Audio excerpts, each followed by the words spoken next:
There is a fifth dimension beyond that which is known to man. It is a dimension as vast as space and as timeless as infinity. It is the middle ground between light and shadow, and it lies between the pit of man's fears and the summit of his knowledge.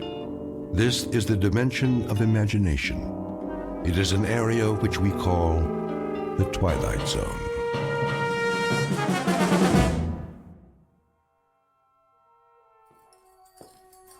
Let's get going. Yeah. Wasting too much time already. We've turned this place into a courtroom long enough. Barman, give me a drink. Coming right up. Hey, barman, pour me one too while you're at it. Court is back in session. Put that bottle away, Earl. You heard the judge. No drinking while the circuit court's here. Everybody sit down.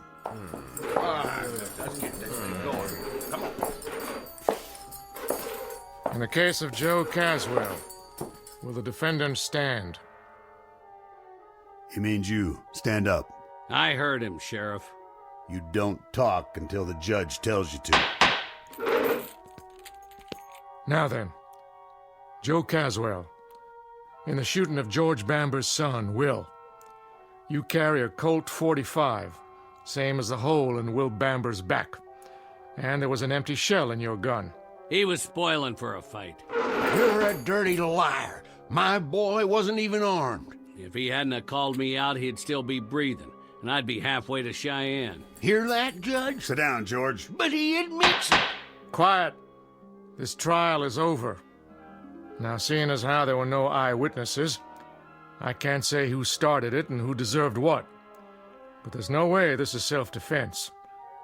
And it's not the first time you've been in circuit court. I've seen you too many times, Caswell.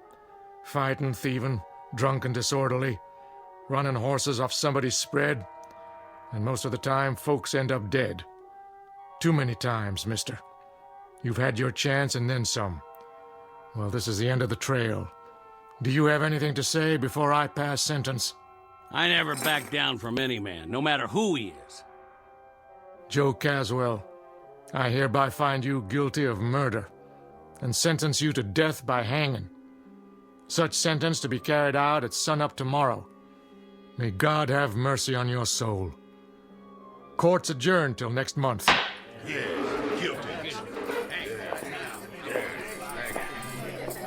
This way, Caswell.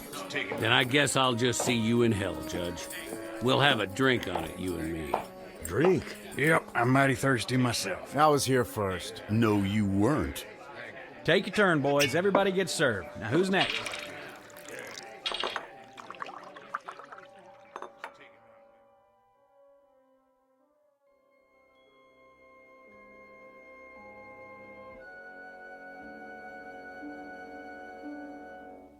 Prelude to a commonplace, if somewhat grim, unsocial event known as a necktie party.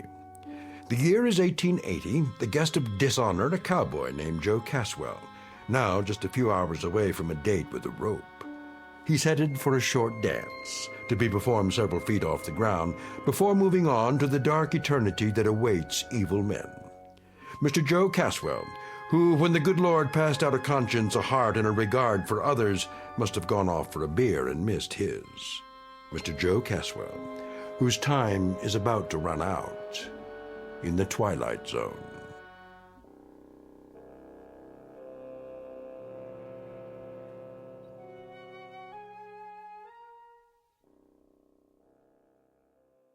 And now, The Twilight Zone, and our story, Execution, starring Don Johnson, with Stacy Keach as your narrator.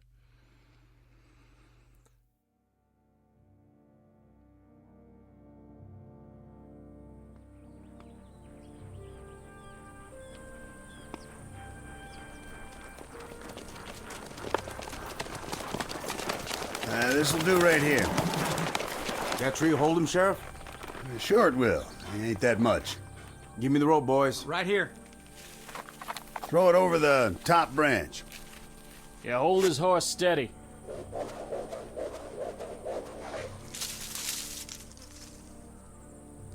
I made the knot real good. Yeah, he did. It's a big one, too. You did fine, boys. Though I walk through the valley of the shadow of death. Reverend. Shut up, Caswell. I shall fear no evil. No need, Reverend. I ain't interested in any prayers. And your immortal soul, are you interested in that? It's my immortal neck I'm concerned about now. It's your pleasure to see that it gets stretched a couple of feet. And since that book of yours ain't gonna stop it from happening, I'd as lief make this short and get it over with. Go ahead, then. I'm finished. Judge? You got any last words, Caswell? What would you like to hear? It's up to you. Then I'd like to say something about the young man I put a hole in. Yes? He had too much mouth and not enough brains. Why, you... And I'd invite him out again this morning if I had to do it all over again. You shot my son in the back, Caswell, which is a long country mile from an invitation to a showdown. If that's all you got to say, I got this to add. I'd like it to take a while. I'd like you to feel it, Caswell. The more you kick, the more justice I figure there is in the world. I'll do a jig for you, Papa. Just like a puppet. With my hands tied behind my back. How's that? Now, can we get it over with? All right, put the noose around his neck.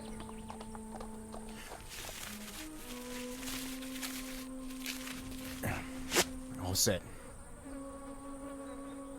Smoke, Caswell? Why bother?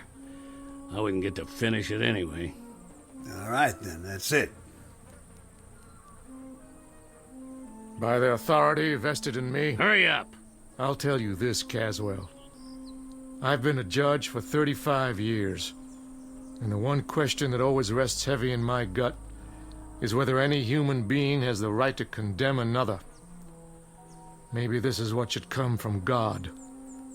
But in your case, Caswell, you're an evil man, plain and simple. You're a disease. When we hang you, it's a service to humanity. I have no doubt. No doubt at all. Gentlemen, do your job. Go ahead, you heard him. Ho! Go on, horse.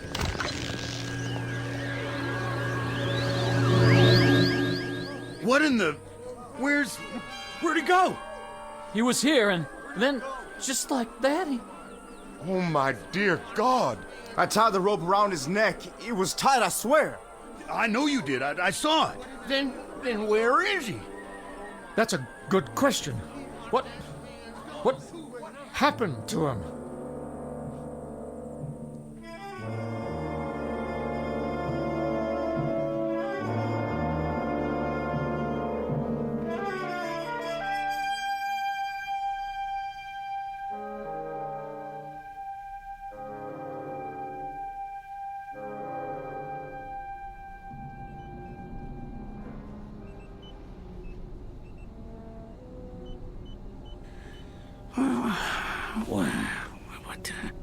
What? Stay down. Who are you? Just try to relax. You're going to be all right. Where am I? A long way from home, old friend. A very long way. I ain't outdoors no more. No, you sure aren't. My name's Dr. Mannion. You're in my lab in New York. How'd I get here? That, I'm afraid, will take some explaining. Is it day or night? That hardly matters. The truth is, it's more than a full century after your last moment of consciousness. But how? By this, an invention of mine. I wasn't sure it would work, but now I have the proof. I gotta get out of here. I suggest you stay where you are. You're in no condition to go anywhere just yet. Can I get you anything? A drink of water? What's that contraption? A time machine. Pretty big for a clock. I wouldn't expect you to understand. What's happened involves principles of physics you know nothing about. A few minutes ago, you were inside this machine. Where's my horse? Well, it's just large enough for a man. It brought you here from where you were. You mean Montana territory? Yes. Yes, I suppose that's right. I'd have to check the coordinates. But you have a most distinguished future. You're the first time traveler in the history of man. I'm going to introduce you to a new world, and you're going to tell me all about the old one, firsthand. Now, let's loosen your collar and see about that drink of water.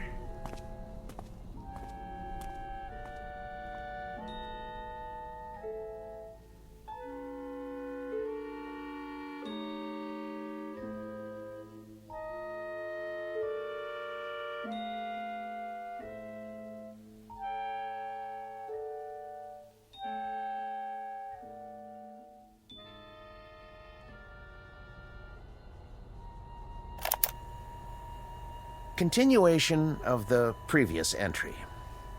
I offered the subject food and water, especially the latter. He seems quite parched. His clothing appears to be authentic in every detail, including the leather chaps and cowboy boots. After several attempts at conversation, he appeared desperately tired, and I showed him to the bed in my inner office. But I managed to learn the following. His name is Joseph Caswell. He claims to be a trail boss on a cattle ranch in the territory of Montana. His last moment of consciousness was on November 14th, 1888. He says he was on his horse when he suddenly blacked out. He awoke to find himself on the cot in my laboratory after I had carried him out of the machine. He claimed to remember no other sensations, and he has no real grasp of what has occurred.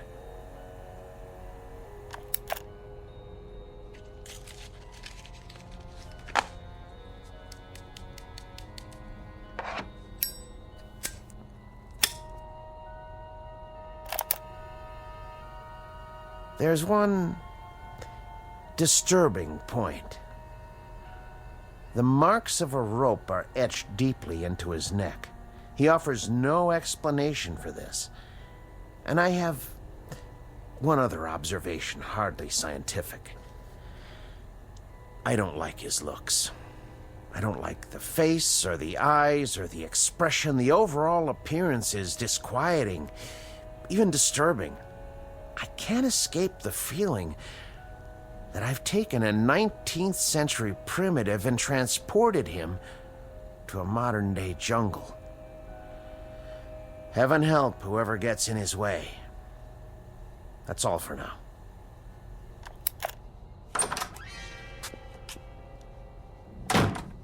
Who are you talking to? No one. Don't lie, I heard you. This small device is called a digital recorder. I speak into it, and it records my voice. A way to make notes, you might say, without pen and paper. Yeah? Here, I'll show you. There's one disturbing point. The marks of a rope are etched deeply into his neck. He offers no explanation for this. See? That's my voice, stored in the machine. Ain't that something? What else you got in here? You should rest. Huh? Oh, yeah. Bed's might soft, though. Yeah, it would be better if you don't touch anything. Sure, Doc. I smelt smoke. Spare some tobacco? What? Oh, of course.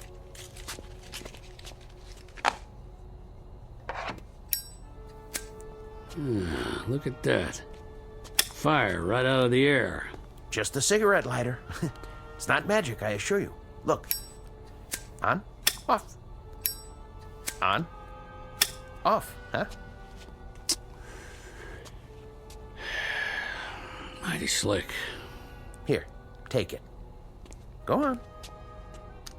What else? I thought you were tired. Yeah, plenty of time to sleep, plenty. I want to take a look at the world out there, see things like you showed me in those picture books. Carriages without horses and buildings that go up in the sky. Oh, they're out there, Caswell.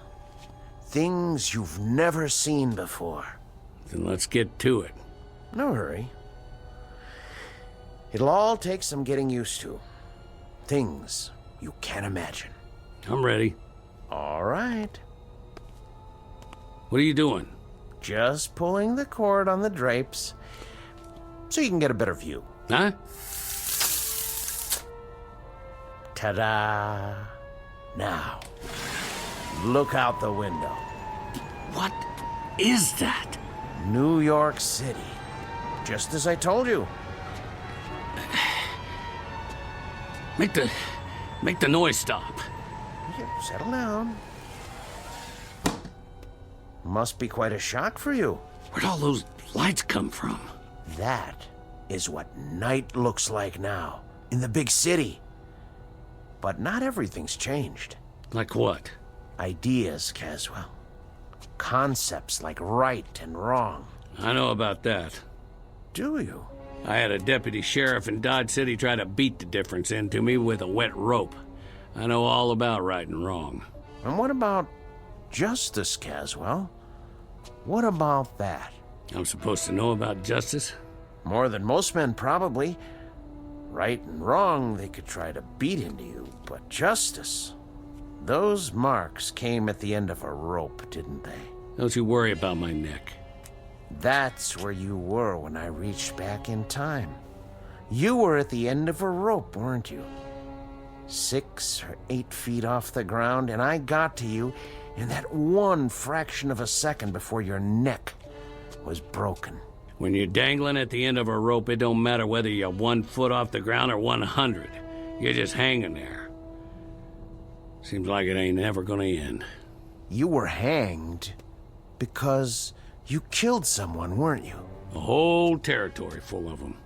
I stopped counting after 20. 20 men? Yeah. They all had it coming. In that case, I'm going to have to send you back. Back? To where you belong. To the very same moment, if I can. And that'll be justice, huh? I died once already, mister. I've been to hell. You try it sometime. Try getting your head put in a noose.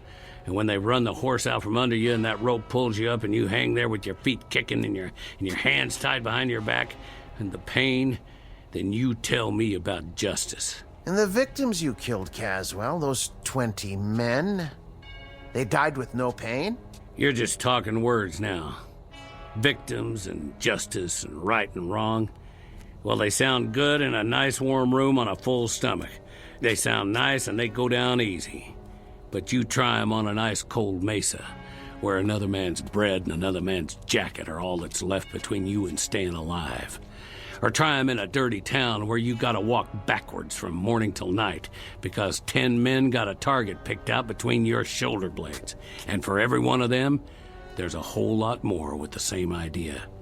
No, you get in that machine and go back to where I was. And then you talk about your law and your order and your justice. The words will sound plenty different. That may be. But I've made my decision. I'm sending you back. Oh, you are, huh? I know your kind.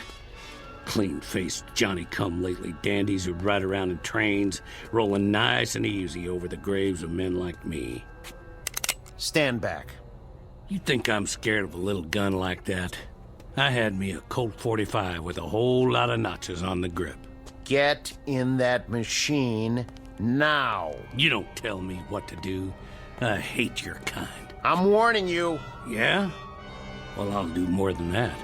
I'll take that pop gun clean away from you, because you don't have the guts to use it. Let go!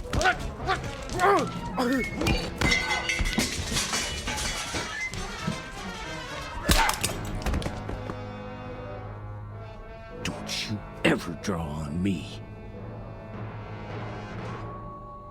Well, that's what I think of your note-taking machine. You stay down, if you know what's good for you. I'm gonna go out and get some of that northern hospitality.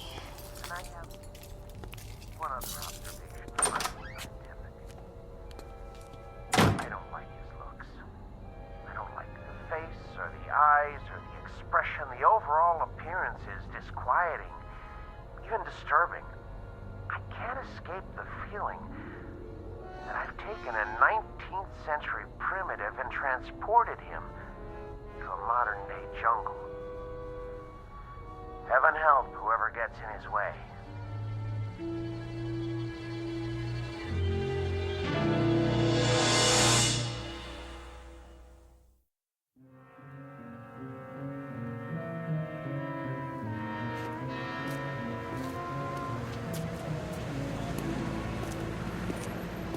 Paper! Evening paper!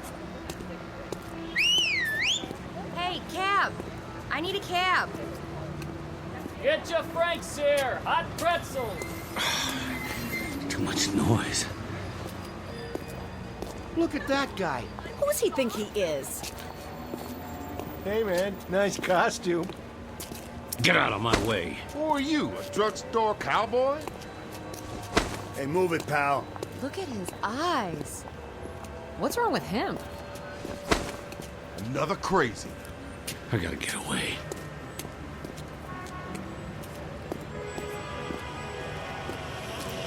Are you still there? Honey, we can talk it over, can't we, honey? Don't you hang up on me. Don't you dare, you rat. Let me in. Let me in. I'm making a call. Do you mind? Get out. Take your hands off me. Right now. Okay, I'm going. What are you, nuts? I can't think. With all that noise. What happened?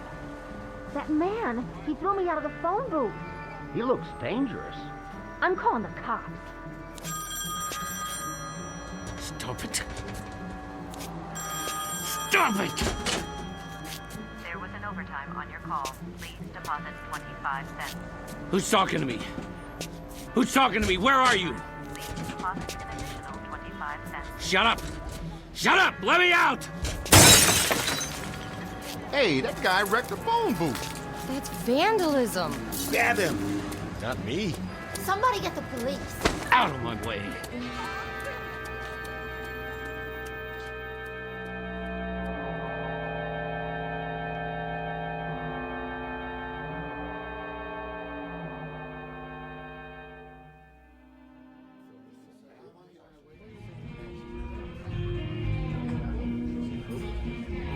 Hey, Artie, another draft over here? Coming right up.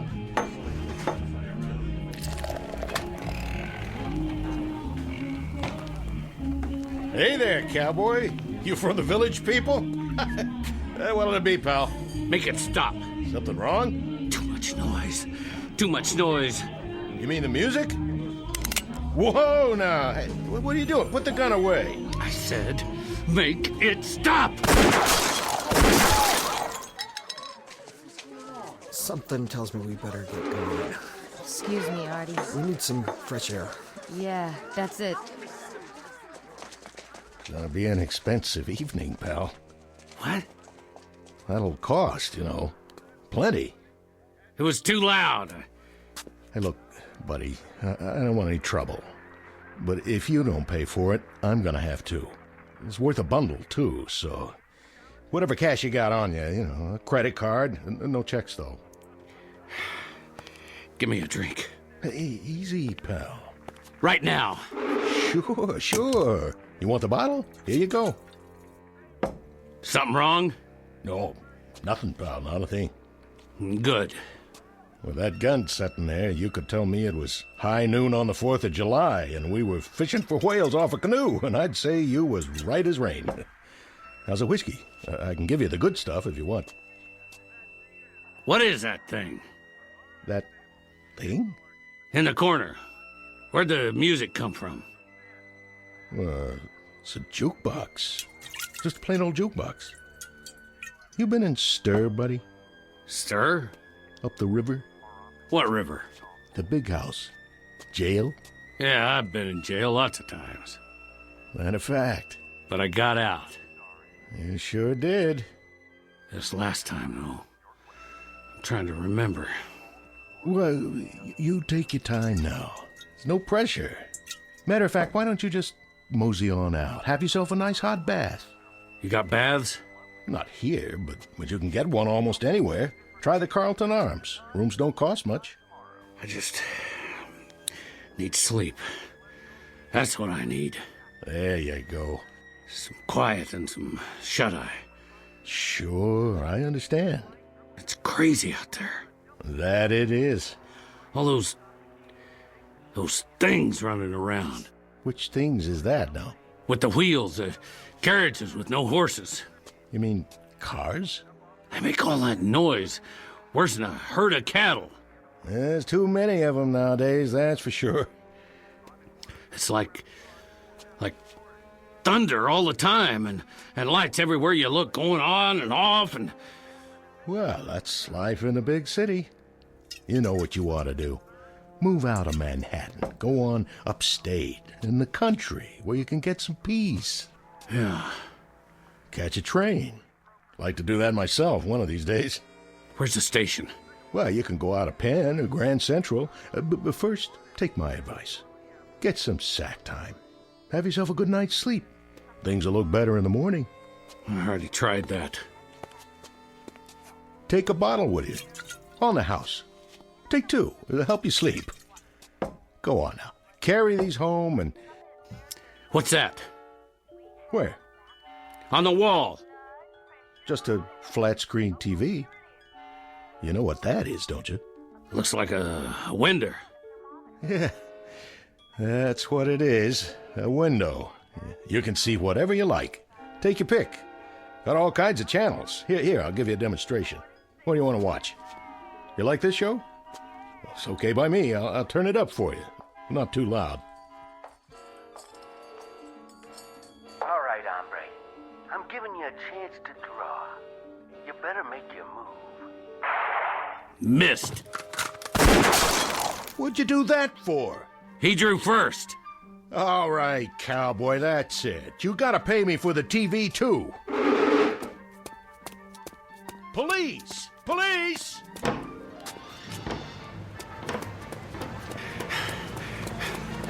Stop that man! He's got a gun! Hey, get out of the street! Are you drunk? Keep away! Did you see that? That guy shot the taxi cab. Wait, here comes the mounted police. He'll stop him. You! Hold it right there! He's going in the cars, officer!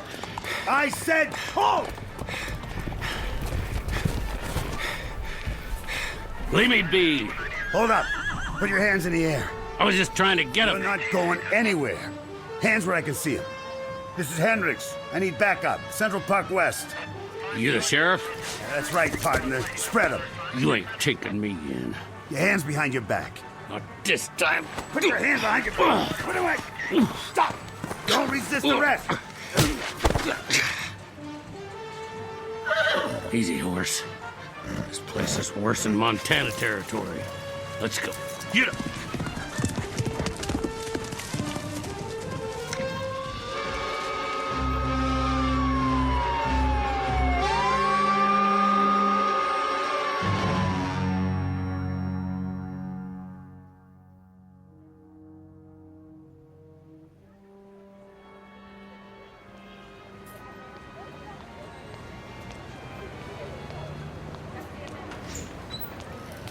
Evening, sir. Evening. I'll get the door for you. Thanks. Sir? Yeah. Are you a tenant? Me? I haven't seen you before. I just have to drop something off. Which floor? What? Most of the offices are closed now. Oh. Oh, yeah, I know that. Except for Dr. Mannion. Right. He likes to work late. Stays all night sometimes. Mannion? Yeah, that's it. I have to drop something off for Dr. Mannion. He's still here? Maybe. Maybe not. What does that mean? Never can tell. He could have gone down the back stairs. Worth a try. How's that? I say I'll see if he's still here. 3rd floor. You can't miss it. Thanks.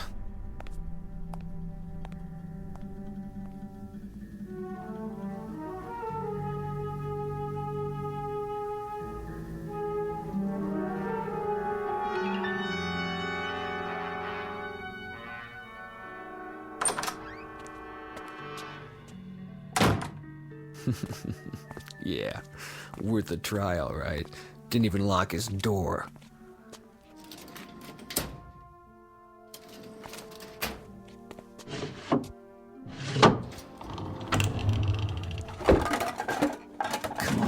Come on, where's the cash box? Maybe in the back office.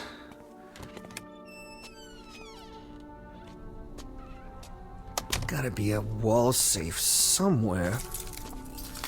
What in the... Ah, jeez. Somebody else had the same idea. This guy's been beat up good. If he dies, I ain't gonna take the rap for this.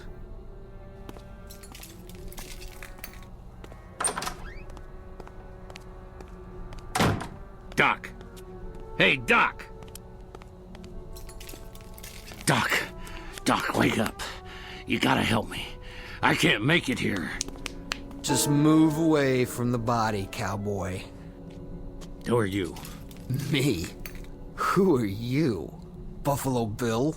Help me lift him up so we can bring him around. Forget it. He's all right. We just had a little scuffle is all. Well, he's stone cold now.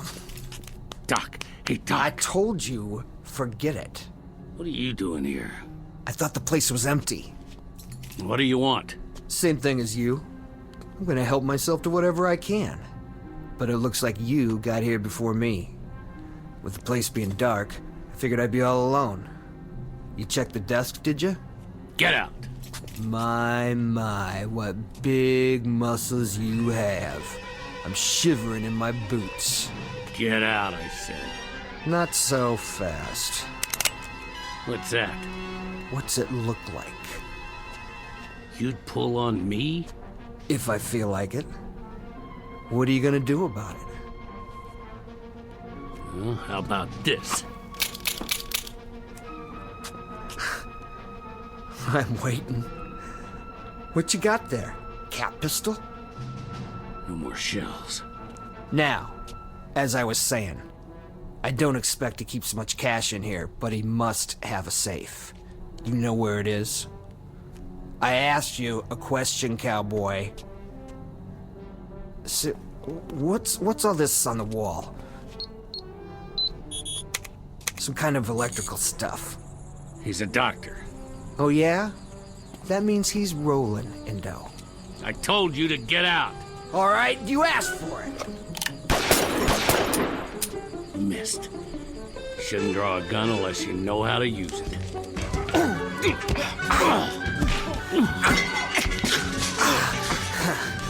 I don't need a gun. I got my bare hands. Sure, cowboy. Once I choke the life out of you. How do you like this? Window cord around your neck. Feel good? Huh? Huh? Can't fight if you can't breathe. And your time's just about run out.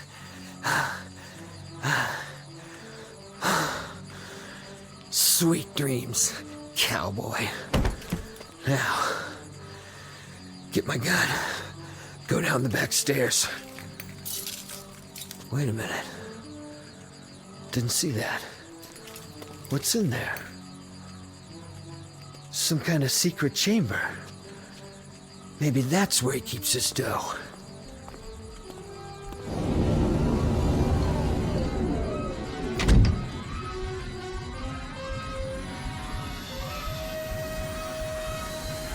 Hey. Hey. Open the door.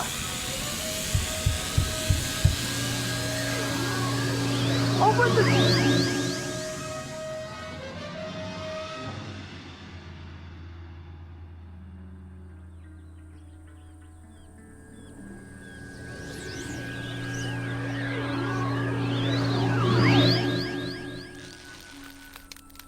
Hold it. He's back. What? How?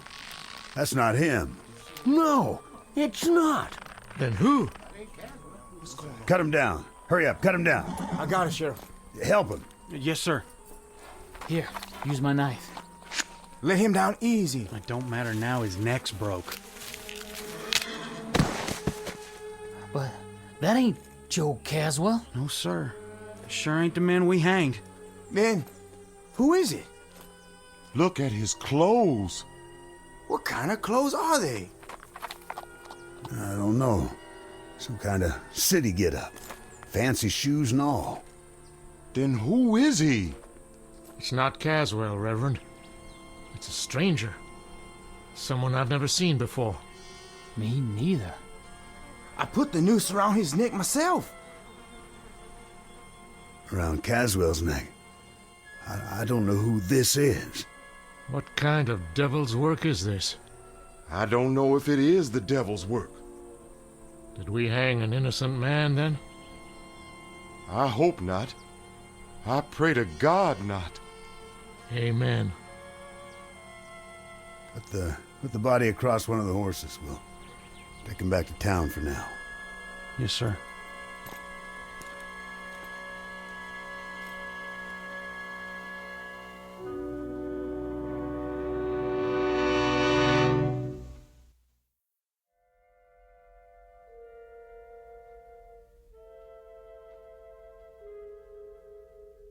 This is November 14th, in the year of our Lord, 1880, the aftermath of a Montana necktie party.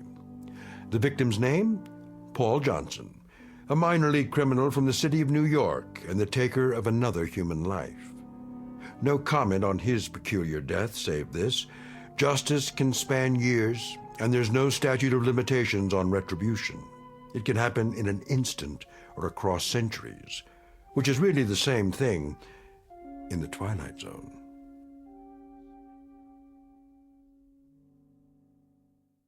More from the Twilight Zone after this. Hi, this is Carl Amari, producer of the Twilight Zone radio dramas. I'd like to take a moment to tell you about our official website at twilightzoneradio.com, where you'll get the latest news and information on these Twilight Zone radio dramas. Plus, at twilightzoneradio.com, you can digitally download 3 free episodes or any of our episodes for only $1.95 each. In this age of ever-changing technology, we've decided to make these episodes instantly available to you by making the Twilight Zone radio dramas a digital download-only series. This means that this series will no longer be offered on CD. The CD collections at our website are now being offered while supplies last at buy one, get one free. So be sure to get your favorites before they're sold out. Be sure to visit us often, and I'll see you in the zone.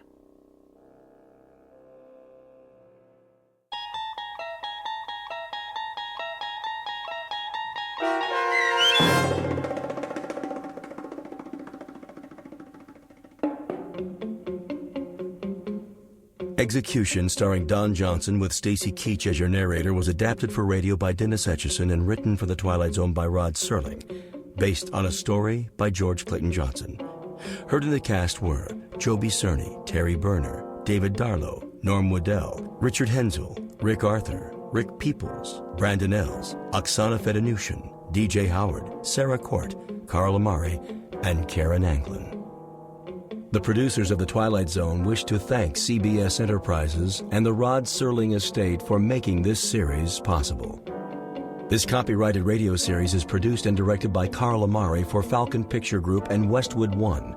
Sound design and custom Foley effects for The Twilight Zone by Cerny American Creatives Bob Benson, Craig Lee, Matt Sorrow, Tim Cerny, and Todd Beyer.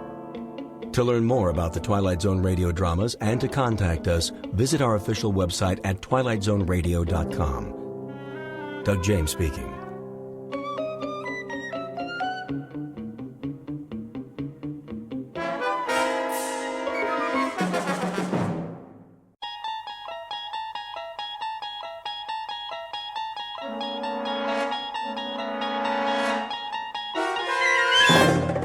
You unlock this door with the key of imagination.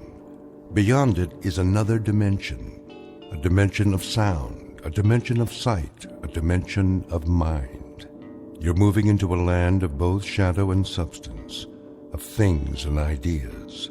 You've just crossed over into the Twilight Zone.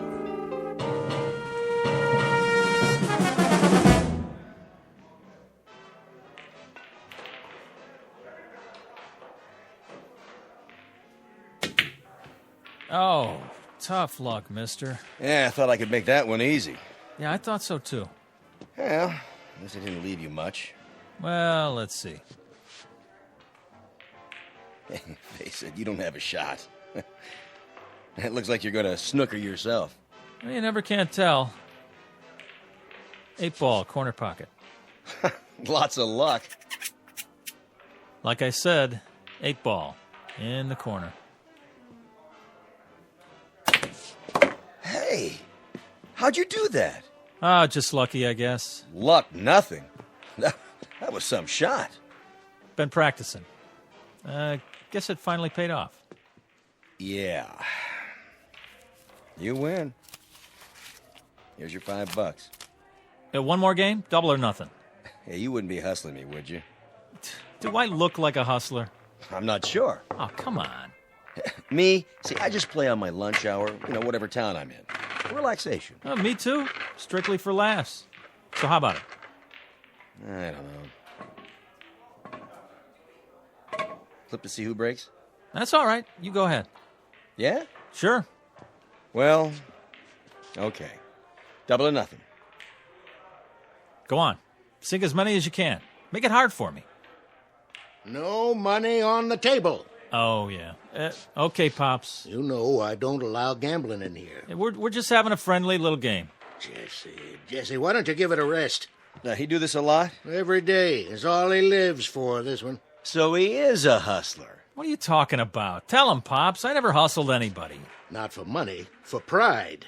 Go outside, Jesse. Get some sun on your face. You'll feel better. I already feel better. Forget the money. We'll play for the fun of it. No stakes? Not a dime. That case, let's see how good you really are.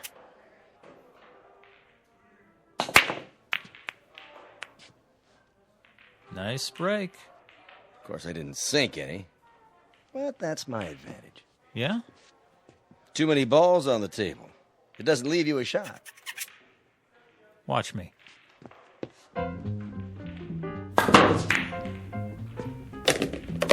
What in the... Bank shot, 3 cushion.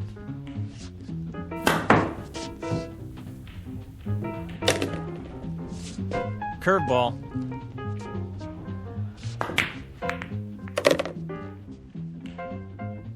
Top spin.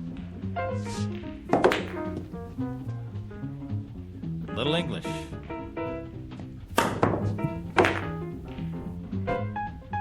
And over and under.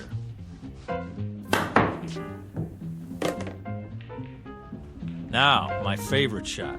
Took me years to learn this one. You're not going to believe it till you see it with your own eyes. This is the way it's done.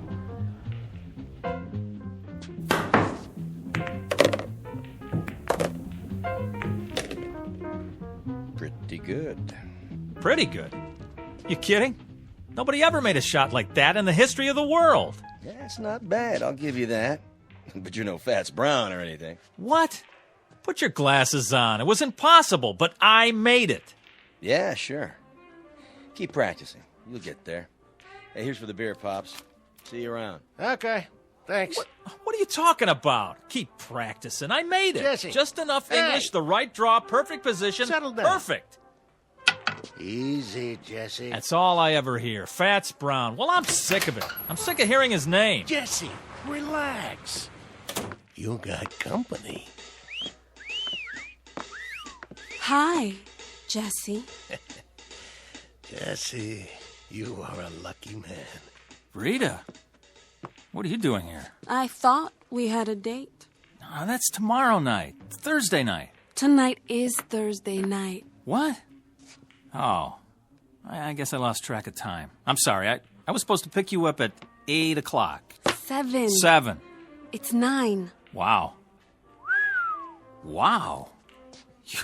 You look great. Don't change the subject.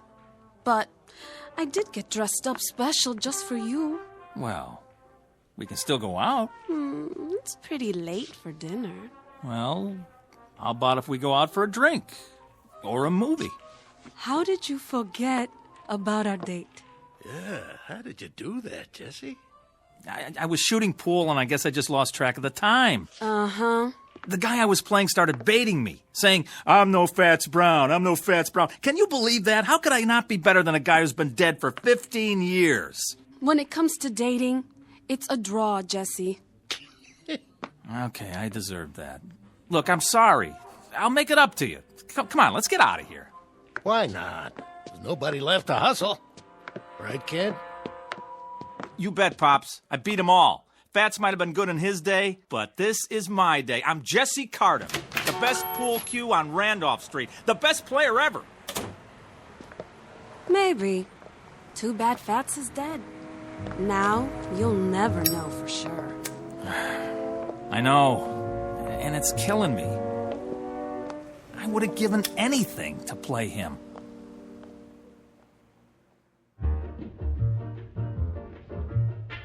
Jesse Cardiff, Pool Shark. The best there is, the best there was, and the best there ever will be on Randolph Street. He has spent every free minute honing his skill for pride and for love of the game. But he's about to learn that there's more to a man's reputation than skill or talent or even fame, and that being the best at anything carries its own special problems, in or out of the Twilight Zone.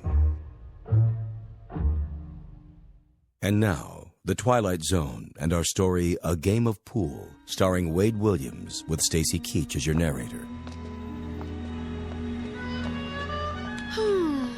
So, what's the big deal about this dead Fats guy? Don't you know nothing? Fats Brown is a legend. Where you been?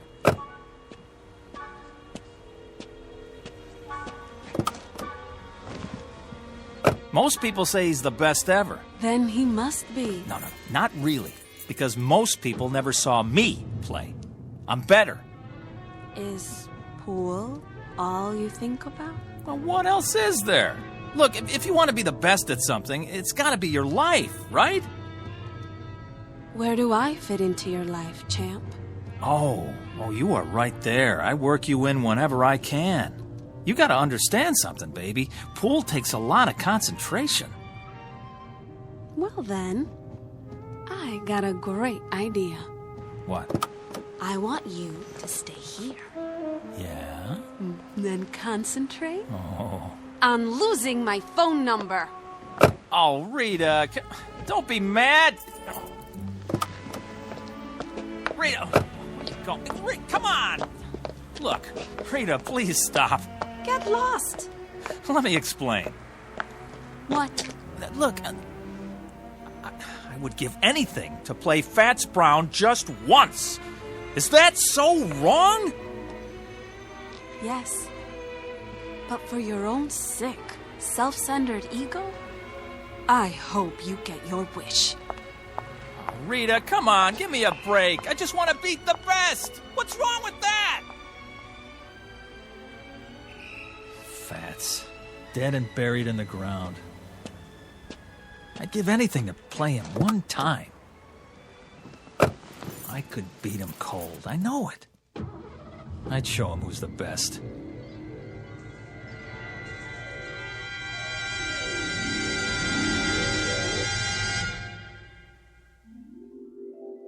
I'd give anything to play him one time.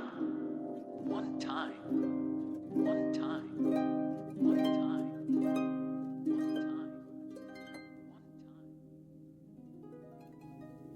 Fats Brown. Mr. Fats Brown. Report to Lister's pool room. Randolph Street. Who is it this time? Fats Brown. You're needed. Lister's pool room. Randolph Street. Chicago. I'm on my way. Mr. Fats Brown. One game. Whatever way he wants it. Doesn't matter to me. Straight pool, anything. If I just had the chance to meet Fats Brown face to face one time. At your service. Who? How did... You called? Yeah, but... I must be seeing things. Why do you say that? Fats Brown? I thought you were... Dead? Not quite. As long as people talk about you, you're not really dead. As long as they speak your name, you continue. Continue? The game goes on, you might say. A legend doesn't die just because the man does. No. I know that, but... But what? This is impossible. Nothing's impossible. Some things are less likely than others, that's all. Wait a minute. There's a picture of the real Fats on the wall. You look like him, but... Not many people do. Yeah, there, standing by a table, holding his custom-made pool cue. You mean this one? Where'd you get that? Nice stick.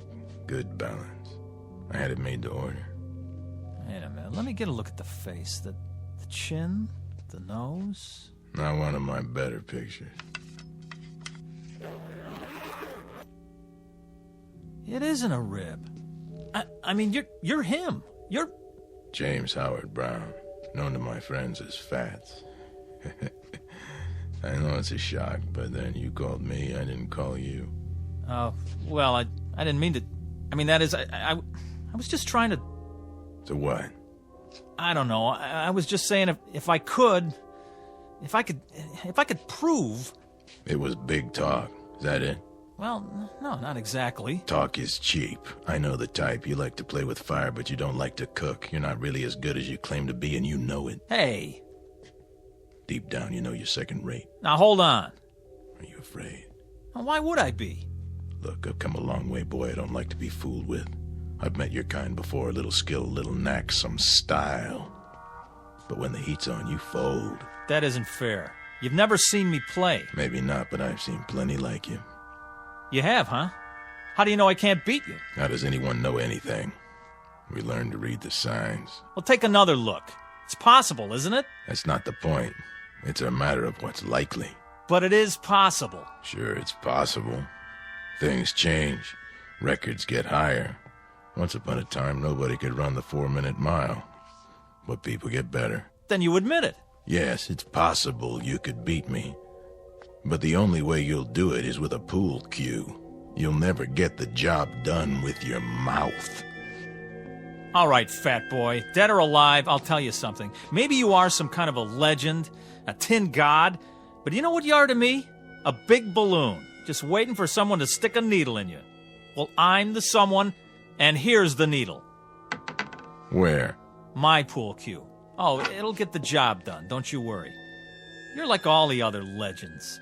You get by on your reputation. One time I heard a man in this very room swear he saw you make a 9-cushion bank. And you don't believe it? Now, you hit a ball that hard, it won't stay on the table. The guy had more imagination than brains. Is that so? Well, let me tell you. That's not what counts. The question is, can I back it up? Oh, how right you are. I know how good I am, but you... Then you'll play me? Rack the balls. Are you sure? Sure, I'm sure. What about the stakes? Stakes? A little something to make the game more interesting. Well, here's what I got. I'll shoot it all, my whole bankroll. Any or all of it. Put it back in your pocket.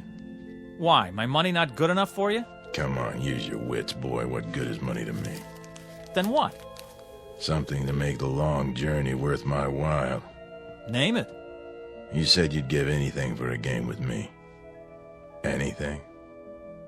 What are you getting at, mister? Just what kind of stakes you talking about? Life or death. What? You beat me, you live. You lose, you die. You're pulling my leg. The proposition is simple enough. You're crazy. Interesting. What is? To see how much faith you have in your ability. Or should I say how little? Go chase yourself. You know something? For my money, you don't want it bad enough to be the best. Why, when I was your age, I would have jumped at the chance. But then I was better than second rate. Watch it. You wouldn't know about that. It takes more than skill to be a champion. It takes equal parts talent, work, luck, and nerve. A quality you sadly lack. Nerve? You mean insanity? How so? You want me to risk my life on a game? Insanity, then, if you prefer. Listen, I'm just a pool player. There's probably no less important thing on the face of the earth. Pushing balls around with a stick on a felt-top table. But mark this in your book. I'm the best. It's a proud thing to be the best at anything. But then you wouldn't know about that either. Hey, hold on. Where are you going? I'm going back, of course. Back where? You wouldn't understand. You're wrong. About what? You say I don't want to be the best bad enough. That's not true. Oh boy, is it not true. Do you know how many hours, how many years, how much of my blood and sweat I put into this game? I'm listening. How many nights I slept right here on this table? Yeah, I did that. I made a deal with the owner so I could practice after the place was closed. I haven't been to the movies in years. I know what you're talking about, but it's still talk and nothing else. I'm good, mister. Real good. But am I that good? You'll never know until you're ready to risk everything. Will you stop pushing me? Sure I will, I was just thinking. Where I come from, there's a race driver. Go to the track and whisper his name. Say Tazio Nuvolari and watch their heads nod up and down. Or go to the bull ring and hear them talk of Manolete. Both men face death daily, and both are legends. They learned something important early on. You'll never make the grade by playing it safe. This is nuts. So long, kid. Wait. What for? Oh, boy, what am I doing? Something you want to tell me? Well, You accept the terms? Life or death? Rack 'em.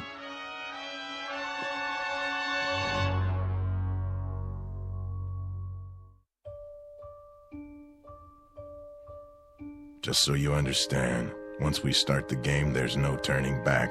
Get cold feet and it'll be too late. You heard me. Rack the balls. In a hurry, are you? I've been waiting a long time for this. Have you? Yes, I guess you have. First, the tools of my trade. Now, what's so special about that stick, anyway? It's the man that counts. You're right. But this one suits me. You know how it is, the big game hunter has his elephant gun, specially bored with a custom grip. The fencing master uses a blade from Lima. This cue, it was made for me in St. Louis.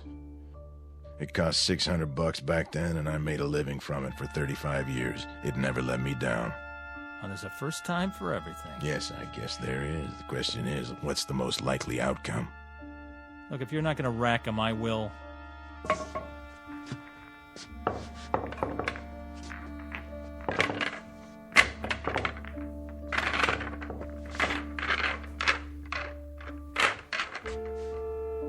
Anytime you're ready. Do I get to call the game? Name it. Rotation. Kelly. 14-1 rack. 8-ball. What's your pleasure? All right. Let's see how good you are. 1 game, 300 points. That'll do. Standard rules. Is there any other kind? But just so there's no misunderstanding, we play for the value of the balls. 9 points for the 9-ball, 10 for the 10, and so forth. Agreed? Agreed. Good. You have a coin? Right here. Toss for break? You flip. Sure. Call it. Tails. Here goes. Why'd you put your hand over it? I want to give you a fair chance. Go ahead, let's see. You can change your mind. You heard me. Tails. All right, then. If you're sure. You can change your mind, you know. There's still time. Not on your life. My life's not what's at stake. Let's see it. Heads. I guess that means it's my break. Yeah, your break. As soon as I chalk up. Take your time. I know what you're thinking, son. Oh, you do, huh? Same as most players. The man who breaks is at a disadvantage. Once he scatters the balls, the other man has a clear field. Well, doesn't he? Maybe with some people, but not the way I play. Oh, sure. I suppose you can control the break. Time to go to school.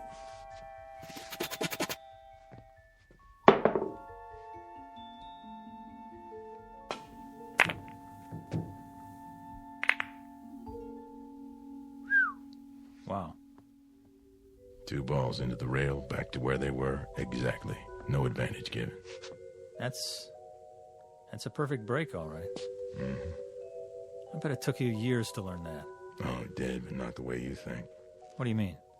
Takes more than practice. Not just setting up shots in an empty pool hall. You have to handle the pressure out there in the real world. Well, this is my world. You're on my turf now. I know this table like the back of my hand. Maybe, but who have you played here? Kids, 2-bit hustlers, traveling salesmen? Step aside, fat man. Be my guest. Now it's your turn to scatter them. You'd like that, wouldn't you?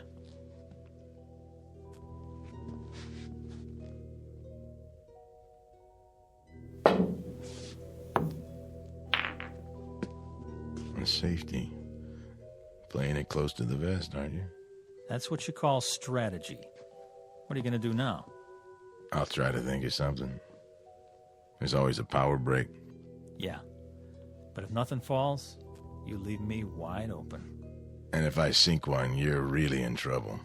With luck, I can run the whole table. Prove it.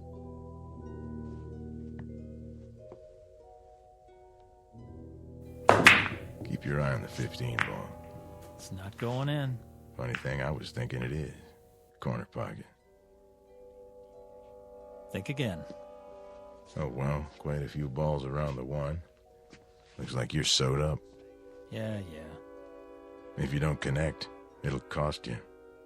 If I don't. Mind if I smoke? If it makes you feel better. Yeah, you wouldn't have a fresh pack on you. I gave 'em up. Bad for my health. Oh, that's okay. I got 1 left. Nervous? Not me. Why is your hand shaking? Maybe I'm itchy to get this over with. Or maybe you're just trying to rattle me. Or maybe it's because you don't have a shot. Except for the bank. That'll take a lot of English. Oh, I'm loaded with it.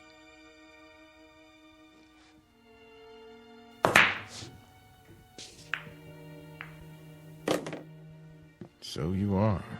This time. Shall I keep score? I got it. Now what? The follow-up is important. You have to plan ahead. 3 rails, 2 ball in the corner. That's a hard combination. For some people. Watch your angle now. You watch it. Oh, I am.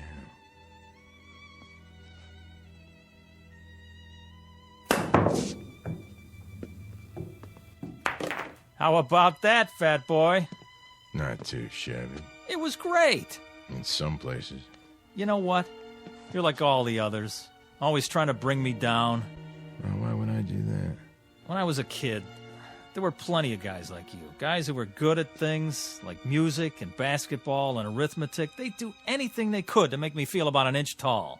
Well, you fooled them, right? Yeah, I sure did. I knew there was something, somewhere, that I could be good at.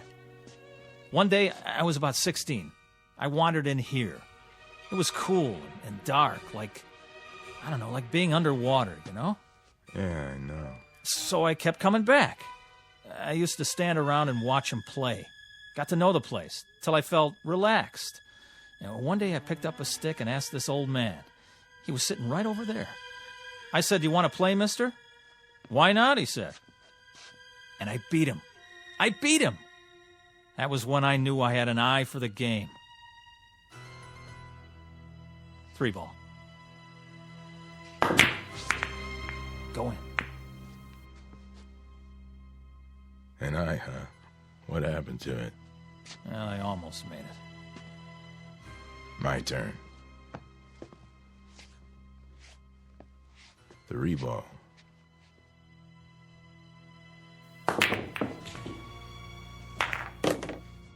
You know, almost works a lot of the time, but not in geometry. Well, what's that got to do with it? Pool is geometry in its most challenging form, a science of precise angles and forces. You have to understand that or you're lost. Yeah. 4 ball, other end.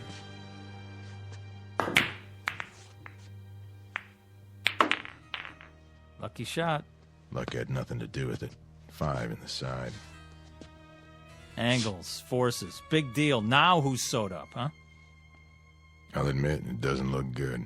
You can say that again. If you don't hit the 5 first, you scratch. And that'll cost you points. Mm-hmm.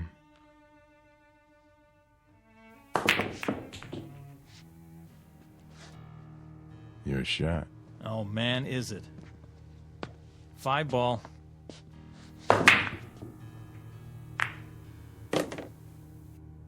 Six.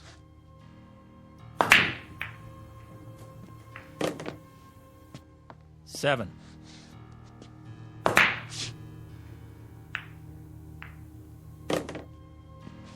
Now the 8.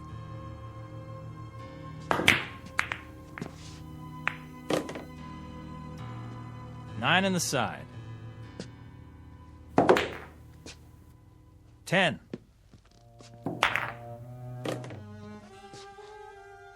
11 ball, corner.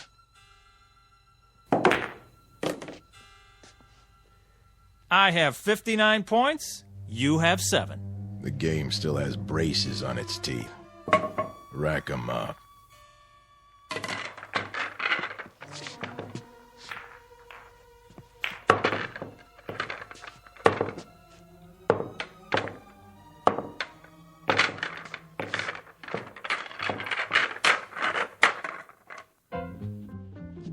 The reball.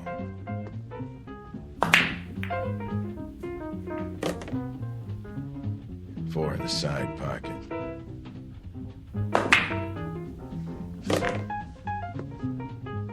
Five, corner pocket.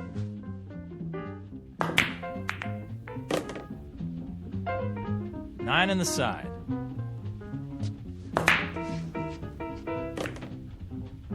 10 ball in the corner.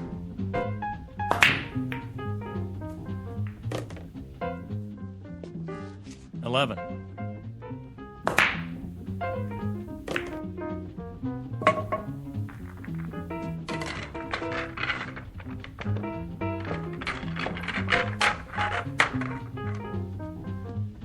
$5 ball. 6. 10.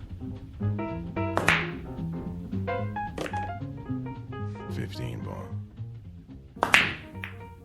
Ha! Your shot. No kidding. Just in case you lost track. Tell you what I'm gonna do, fat boy. Let me make it easy on you. No thanks. Hey, I'm trying to do you a favor. For what reason? 'Cause I got feelings? Come on, admit it. This must be humiliating. Oh, I wouldn't say so. Well, let me say it for you then. The game's as good as over. Is that what you think? You want to throw in the towel and walk away? I'll let you. You will, huh? Sure. That way it won't hurt so much. It's not over till it's over, son. Be serious. Look at the score. I got 299. So I see. Well, what does that tell you? I need any ball to win. That right? Time to face facts. There's no way. You might as well throw in the towel. I've been in tougher situations than this. When? There's more to winning than scoring points. Oh, yeah? Like what? Something you can't learn in here. Then why don't you teach me? Go on, I'm all ears. Takes time. So? That's something you got plenty of, right? Talk is cheap. The big things you have to learn for yourself. Quit stalling. It's my shot. In an awful big hurry, aren't you? To be the best? Oh, you better believe it. I've been waiting years for this. One more shot, and you are history, fat boy. There's a new shooter now, and his name is Jesse Cardiff. Back off and give me room. This is something I'm going to remember for the rest of my life.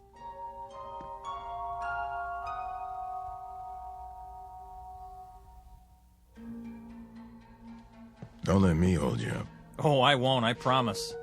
Yep, this is the big one. They don't come any bigger. Me and Fats Brown, and I need one to win. Feast your eyes on this. Number 5 in the corner. Funny. Something you want to say? I was just thinking. You do a lot of that. What is it this time? Just that there's more to life than a pool hall.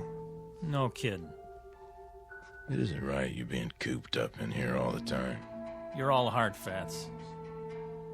You ought to get out a little, see what's going on. I've heard that before. From Pops. Now, what about you? What about me? Well, you didn't get to be the best sitting on a park bench. You spent a lot of time with a pool cue in your hands. You must have. Of course I did, but I found time to live, too. I've been to places where they never heard of billiards. If you call that living, why would you want to? Why bother? It's not easy to explain, but I'll try. I may not look the part, Jesse, but I've done other things, too. A whole lot of other things. I've made love, walked uphill, and swum in the ocean. I've been on airplanes and cruise ships and played tag with little children. And when I think of the wonderful things there are to see and do in this world, it hurts me to think of you rotting your life away in this miserable dark hall. What?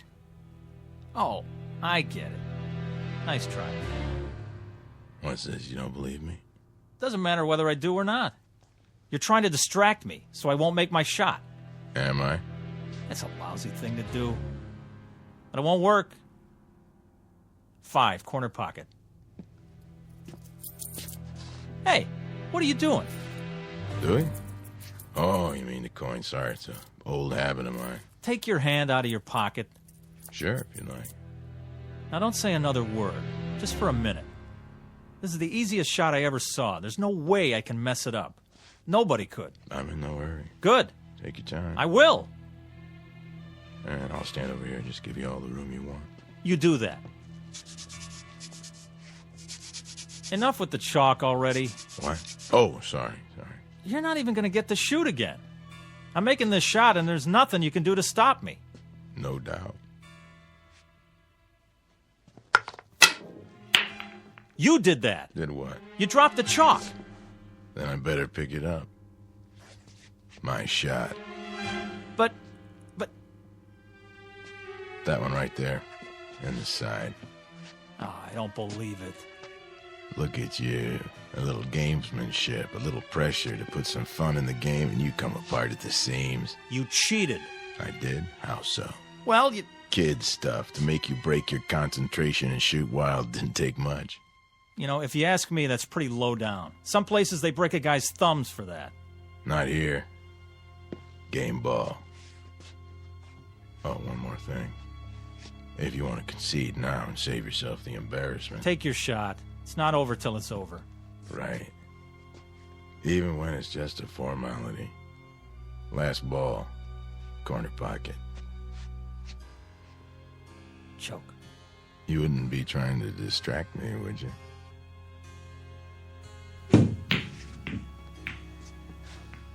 Ha! Almost. Almost doesn't make it. There it is, the game ball again, right in front of me. All my life. So you said. Okay, you had your fun. This ball has my name written all over it. Perfect angle, clear table. I was made for this. Give it some thought, Jesse. Think about this. I sink it. I become the greatest. You're not gonna make it. It's simple enough straight in, but you won't make it. You're sweating, fat man. Now, why are you so nervous? Not why you think. You wouldn't understand the reasons. No. I understand, all right. It means a lot to you, doesn't it? Even as a dead man, to have your name up there as the unbeatable champ of all time? It carries certain satisfactions, yes. I'll give you a chance at my crown, Jesse, but only if you're willing to stake your life on the game, Jesse. Couldn't be just a nice, friendly little game, huh? I take it as it comes. To you, pool is not a nice, friendly game. It's a win-at-any-price affair. I saw that right off, and I acted accordingly. But it didn't do you any good. Didn't it? I've made this shot hundreds of times. Not when your life depended on it. Is this some more of your gamesmanship? I've been studying you, Jesse. I've gone up against dozens like you. Pressure is what separates the champions from the also-rans. I've seen men who could shoot brilliant pool, but they were duds when the stakes were high. That's why I insisted we play for something big. What does it matter to you if I win or not? Afraid I'll take your place? Is that it? Did people stop talking about Dempsey when Joe Louis came along? Did Beethoven replace Bach? No. He wouldn't replace me. Then why? Someone has to keep the flame. Someone has to weed out those who haven't got what it takes. The champions, the legends, they serve a purpose. To be a challenge and an incentive. I don't need a challenge. Everyone needs a challenge, Jesse. Someone great out of the past to say, match what I've done, boy, and make it better. That's true of all walks of life. Music, politics, sports, you name it. Musicians all over the world have been better because of Bach and Beethoven and Mozart. There's a man in the White House who can look out his window and see the Washington Monument and the Lincoln Memorial. Don't you think it helps him to be a better president? Yeah, but a game of pool? Anyone who tries to be good at anything finds himself in your shoes. He finds himself faced with a legend. And when he can't measure up to the legend, he fades away, he dies, and is forgotten. I'm only a pool player, Jesse, but I'm the best. No, you were the best. No man gets past me unless he has what it takes. And you don't think I have it?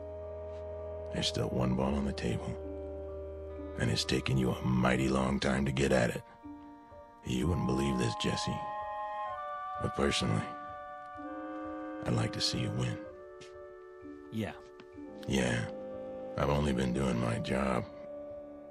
Stand back and give me some elbow room. Wait, Jesse. Oh, no. I've been waiting too long. Before you shoot, think about one thing. What? Sink that ball and you may win more than you bargained for. You're wasting your breath. Don't you get it? There's nothing you can do to stop me now. Nothing. Sorry, I was required to say that. Something along the lines of a disclaimer. Well, what are you waiting for? Not a thing.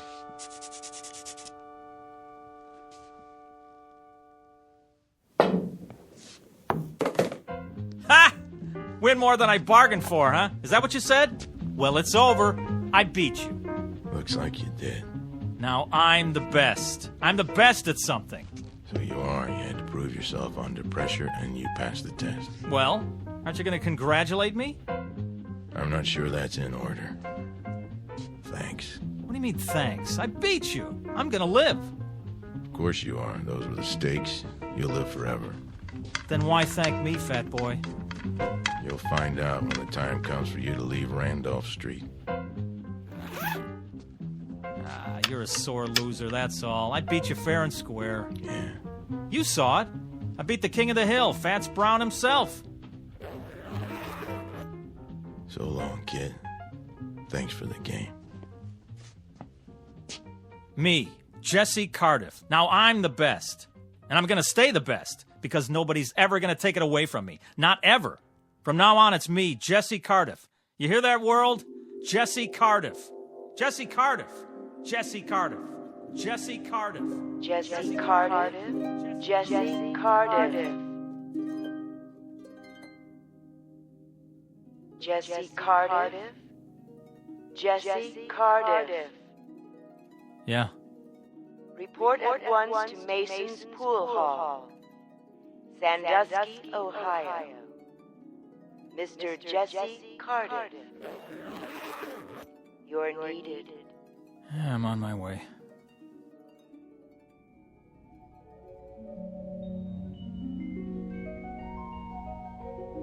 Mr. Jesse Cardiff, who became a legend by beating a man known as Fats.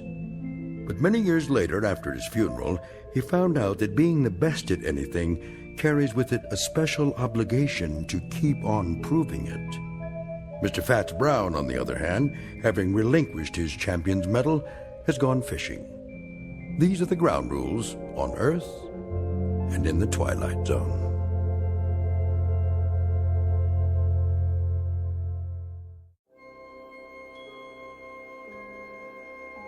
Hi, this is Carl Amari, producer of the Twilight Zone radio dramas. I'd like to take a moment to tell you about our official website at twilightzoneradio.com. where you'll get the latest news and information on these Twilight Zone radio dramas. Plus, at twilightzoneradio.com, you can digitally download 3 free episodes or any of our episodes for only $1.95 each. In this age of ever-changing technology, we've decided to make these episodes instantly available to you by making the Twilight Zone radio dramas a digital download-only series. This means that this series will no longer be offered on CD. The CD collections at our website are now being offered while supplies last at buy one, get one free. So be sure to get your favorites before they're sold out. Be sure to visit us often, and I'll see you in the zone.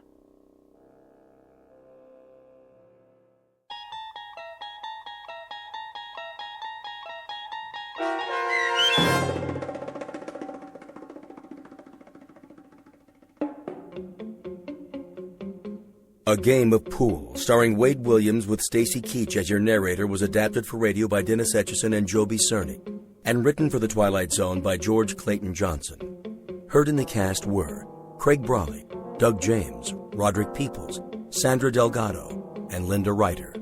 This copyrighted radio series is produced and directed by Carl Amari for Falcon Picture Group. Sound design and custom Foley effects for The Twilight Zone by Cerny American creatives Bob Benson, Craig Lee, Michael Slaybach, and Matt Sorrow. To learn more about the Twilight Zone radio dramas and to contact us, visit our official website at twilightzoneradio.com. You're traveling through another dimension. A dimension not only of sight and sound, but of mind. A journey into a wondrous land whose boundaries are those of imagination. Your next stop, the Twilight Zone.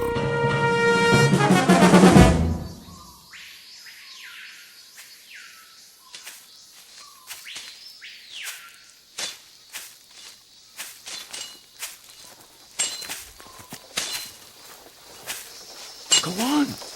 What is wrong with you? We are behind schedule. The jungle is too thick, Clemente. Use your machetes, all of you. We have used them. Now they are dull. Then sharpen them. The burros need water. He's right, Ramos. If we lose another animal, we cannot make it. Very well. Make camp here. Alto. We rest.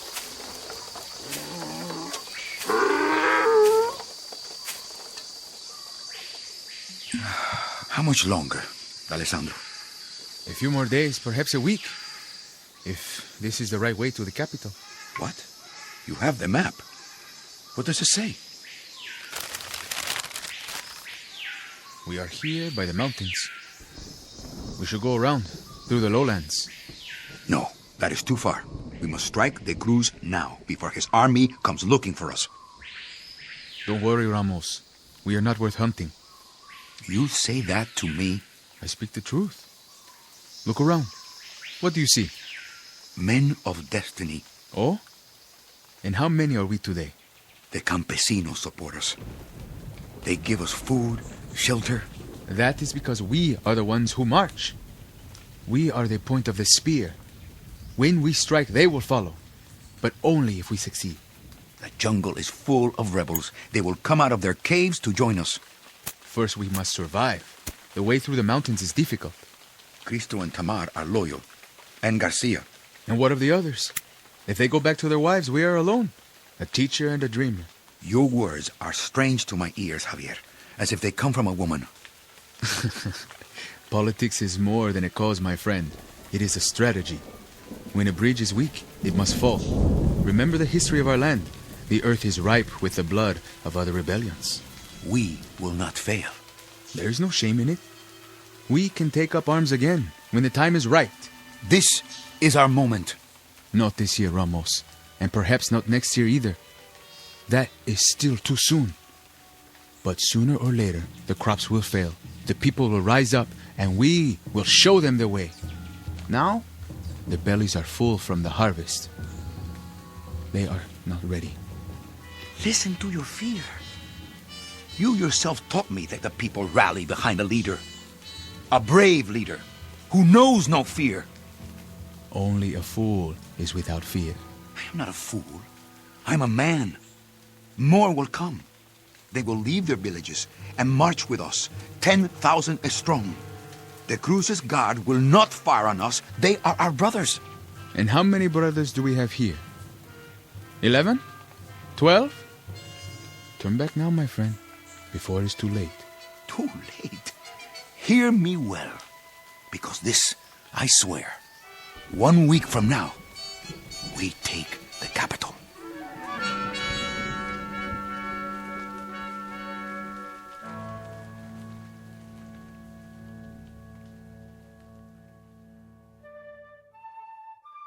This is Ramos Clemente and his ragtag band of followers. Chief among them, Xavier D'Alessandro, his political advisor and sergeant-at-arms. Clemente is the keeper of a dream. Once he walked behind a mule as it plowed someone else's land, looked up at a hot Central American sun and pledged the impossible. He vowed that he would lead his people against the tyranny that put the ache in their backs, the lines in their faces, the anguish in their eyes. That he would ride at the head of an army into the capital city, cheered along the way by thousands of dreamers, all sharing the hope that General Clemente is the man to give them back their freedom. A noble dream, or an illusion. If the latter, it would be an honest mistake. But even honest mistakes have a price. In a moment, Clemente and his lieutenants will encounter something which will turn out to be more than they bargained for. The surprising aftermath of a well-intentioned revolution.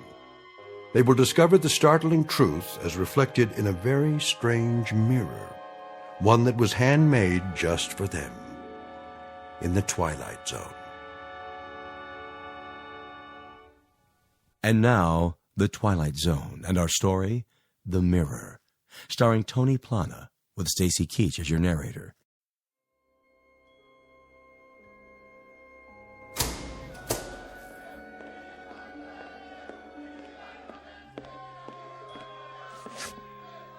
Do you hear that?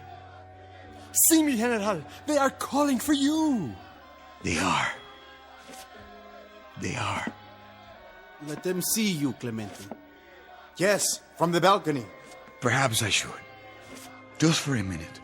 Go on, Ramos. This is your palace now. It is your right. Very well. Look, there he is. It is him. My countrymen, a new day. I promise you the time has come. The president has fallen.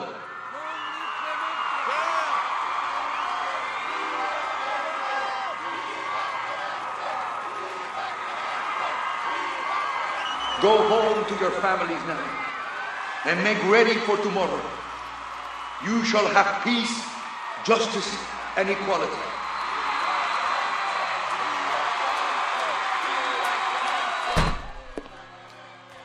Do you hear? Viva Clemente! That is me. Viva, viva, viva! A toast. Yes, with some of the Cruz's precious wine. The glasses.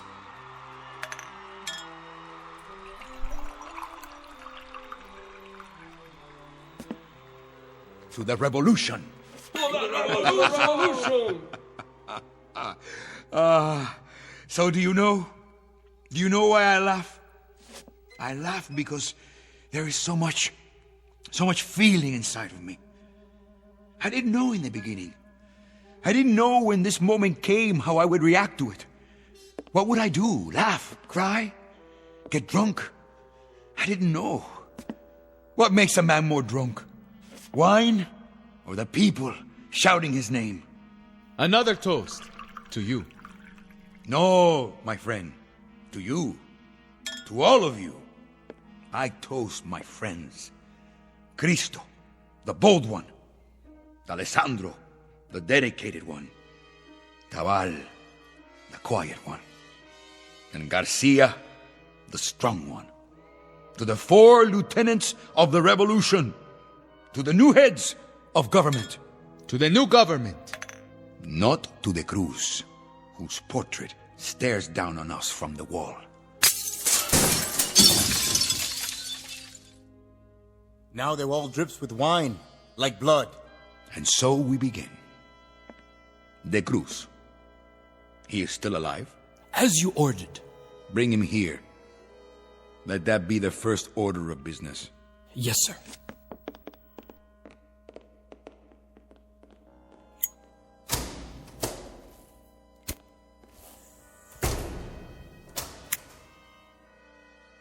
You will have to find another picture for the wall. Yes. One of yourself, perhaps? No. We will find something. There. In the corner. What is it? A mirror. Ah. To reflect the new leader. A beautiful frame. Hand-carved. General de Cruz had exceptional taste, huh? You should hang it up. Very well.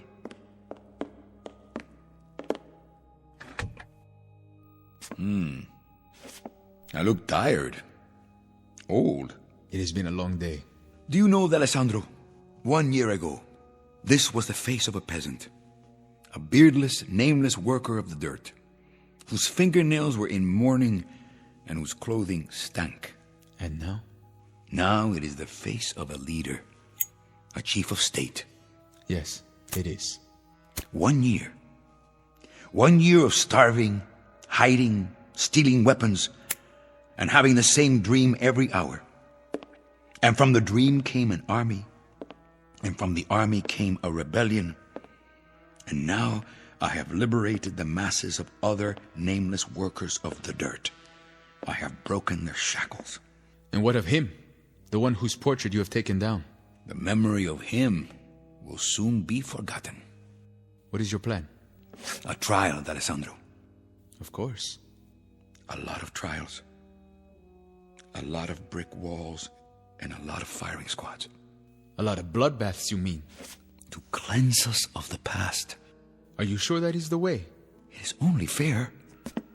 Their blood now, in repayment of ours. In here, pig. The General is waiting. Take your hands off me. Now, show respect. You disappoint me, De Cruz. You are not like your portrait. Who are you to judge? I don't recognize him. The man in the picture had arrogance, a full braid on his uniform. Where is he now? I see only an old man in dirty, torn clothes. What do you want of me, Clemente? What I want? Not what I want. What they want.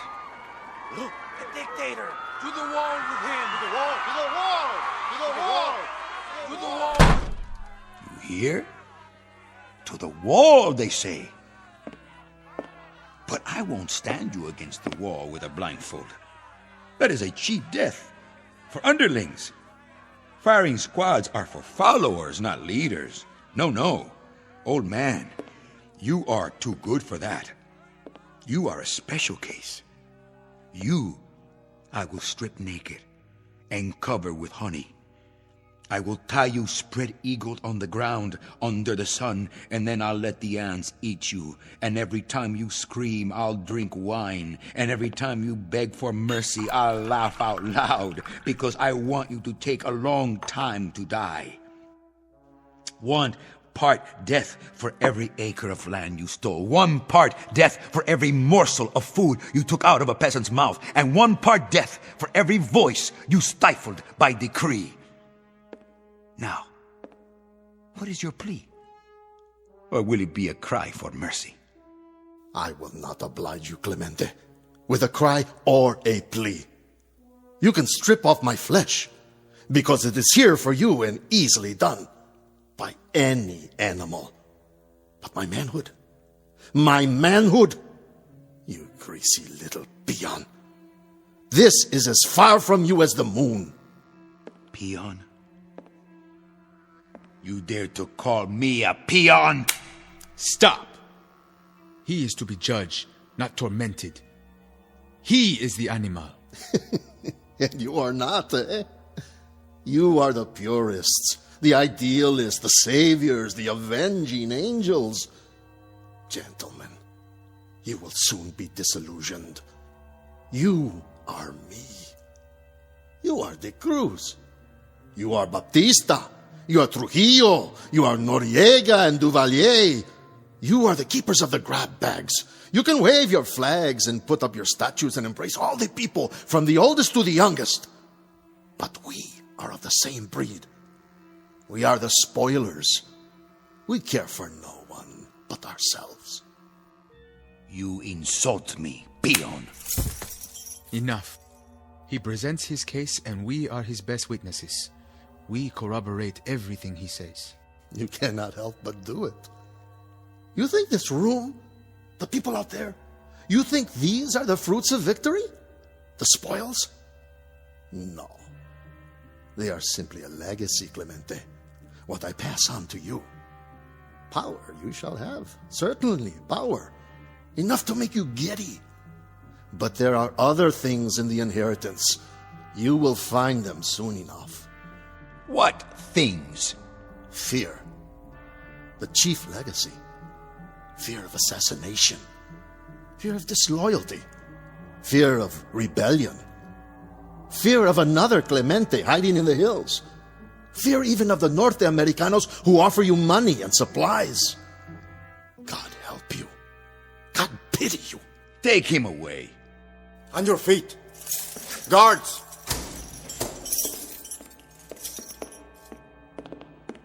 I see you have found my mirror.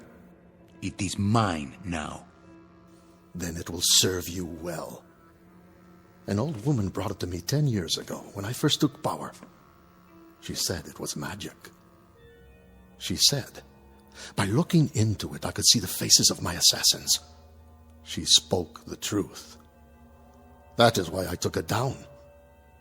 That's right. Look deep, General Clemente. Find out who your enemies really are.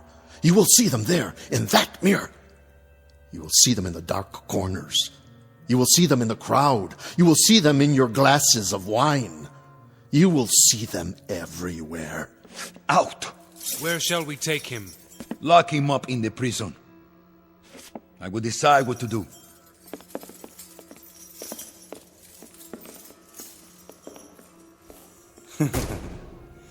Assassins, come out wherever you are. Come on, assassins. Come out of the mirror. Yes, a joke. A stupid, ignorant joke. Assassins in the mirror.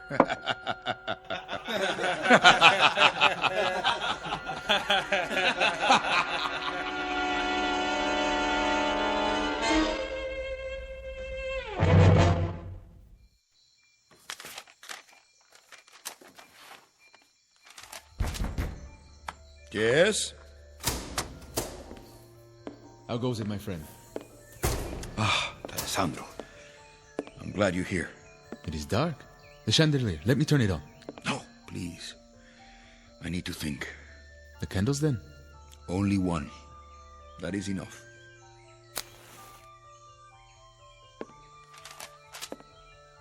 More plans, eh? For the new regime? Come to the windows, D'Alessandro. Look outside. What do you see? Fires in the night. Yes, many fires. I see the old ways burning to make way for the new. The transition begins. What do you think he meant? Who? De Cruz. When he spoke of dictators. For once he spoke the truth. He is not deluded. He knows his role. But not ours. We will not make the same mistakes. No. But be cautious, my friend. It is easy to slip. Too much blood and the crops will not grow. We will know a season of poverty before the people are reborn. False friends will come to you, offering help. We must make alliances. There is always a price. Their influence, like fish hooks to bind us to them. From our neighbors to the south and the north. From lands across the sea. I will strike a bargain.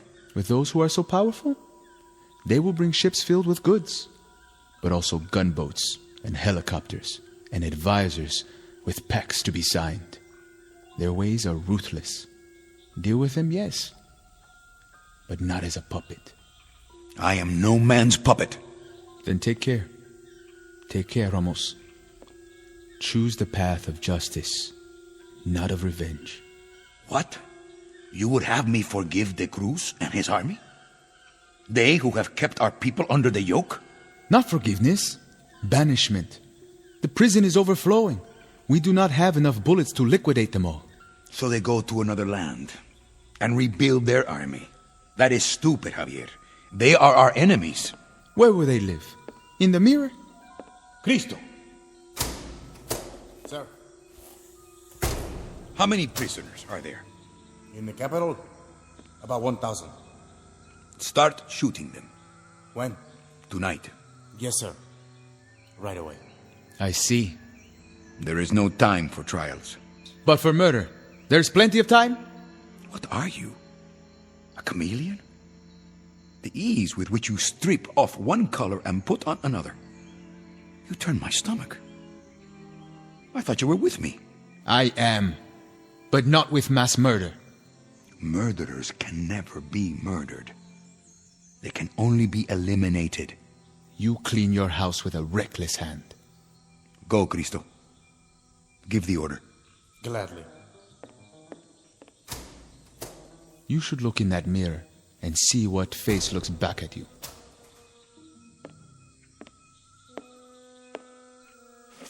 A magical mirror, he said. A mirror that reflects the faces of my assassins. How intriguing. Isn't that intriguing, D'Alessandro? I had no idea that you believed in such... What are you doing? What am I doing? I saw it. Where is it? What? The submachine gun. You need to rest. You have been awake too long. Tomorrow we will go into the fields, the villages, meet with the people. Alessandro, the dedicated one, the moralist. I was the arm of the revolution, but he was the heart. What are you talking about? I saw you with a weapon, cradled in your arms. Then you cocked it, ready to shoot me in the back. Where are you hiding it? Ramos, listen to me. You're not making sense. A man can believe his own eyes. I saw you in the mirror with the gun. I should have known. What gun? Ramos, you sound demented. I should have known. Of all of them, it would be you. It would have to be you, D'Alessandro. What are you doing?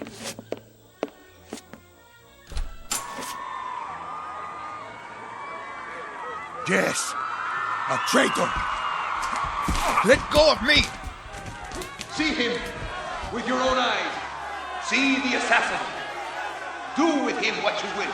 I am not an assassin. I am your lieutenant. Your conscience. No!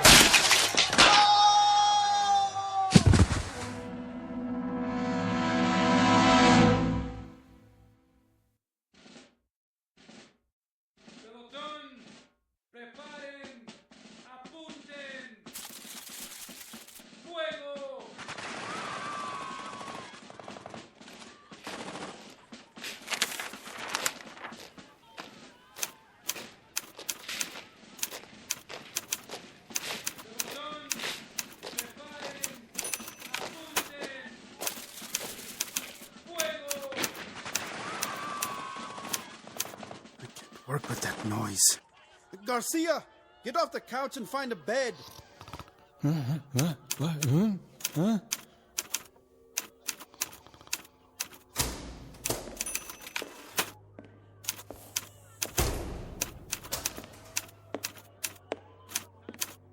Did you hear that? Here, Garcia. He had too much to drink last night. The palace is stocked with the finest brandy. Not that. Outside, in the courtyard. Ah, the firing squad. We've already killed off hundreds. That sound, better than a swig of brandy. What were you before the rebellion, Cristo? Why do you ask that? Don't tell me. Did you work in a stockyard? You seem to enjoy the butchery. It is a fiesta. Then why do I not hear laughter?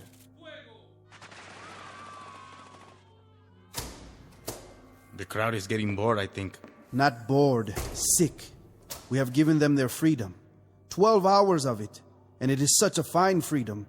The right to watch a massacre. 10 executions at least, every 5 minutes. You would like more? Good morning, Clemente. We did not give them their freedom, Tabal. What? You said we. It was I who gave it to them. And I'm sure you'll continue to give it to them. Why are they quiet? They scream for justice, and when you give it to them, they become weary. Like an audience in 1 peso seats at a burlesque. Their entertainment must be varied, costume changes every 5 minutes, or they lose interest. New bodies every few minutes. But even that is not enough. I know them well. You fill their stomachs and it empties their brains. They have cheap tastes and short memories. Clemente. Something to say, Tabal? No. I have papers to check. The figures for De Cruz's treasury. Is there nothing more? Something that sits heavy on you?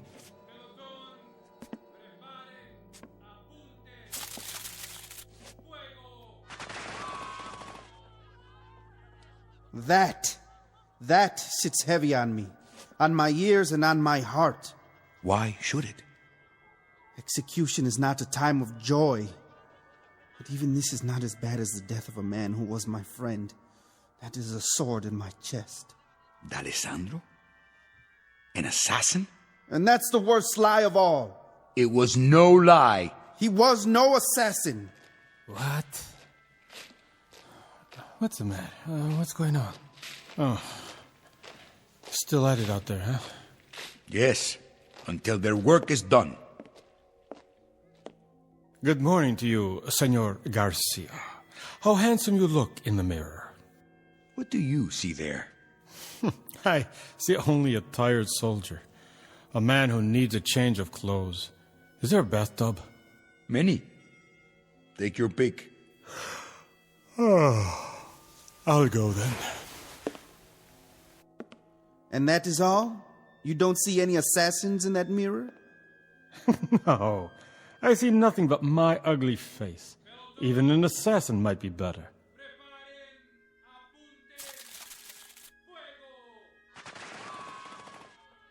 Let me see. No! Leave the mirror alone. Why? You can talk yourself into an illusion. You can make yourself believe anything. Let go of my arm.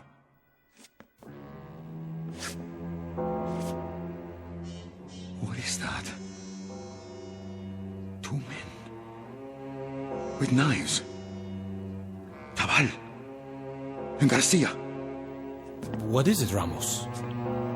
That mirror needs to be cleaned. A trick of the light? Did you think you saw something?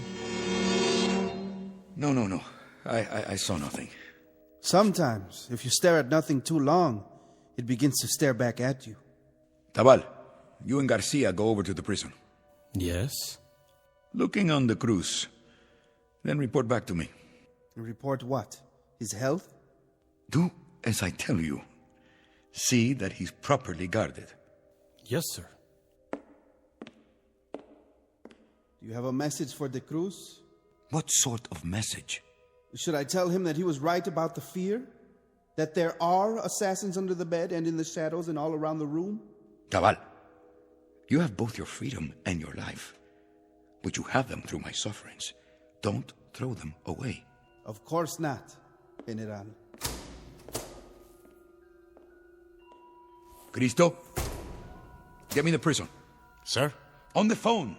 Here, I'll do it.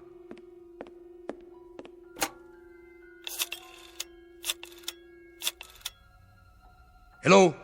Hello? Are you asleep down there? It's General Clemente. That's correct. This is urgent. I want the prison. No, not the office, the front gate. That's right. This is General Clemente. 2 men will arrive there in a few minutes.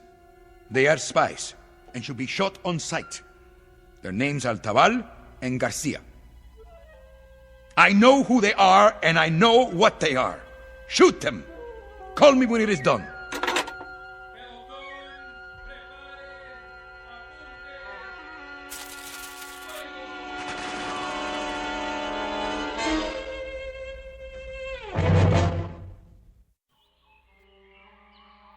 Move the bodies out. Yes, sir. Right away. I think maybe I'm still asleep. I wish you were, and me as well. Did you ever have a dream that... never mind. Go ahead, say it. A dream where you try to wake up, but you cannot. You mean a nightmare? And do you wonder? What? Well, if I hadn't joined Clemente, well, I would be home now with my woman, my little ones. I would be in the fields working the crops. I think now that it wasn't so bad. But it was. Half of your vegetables, your livestock, to the state, that is no way to live. No. Still, I do not like this slaughter. Nor do I. I guess it isn't ours to know. What do you mean? Clemente, he has his reasons. I am not an educated man. The ways of politics are hard to understand. Clemente is not educated. But the Alessandro was. A very smart man. A lieutenant, like us. Closer than that. And now we are 3. Clemente will need us even more. Garcia, listen to me. Watch your back. Huh? Clemente has not slept in 3 days. But he sees.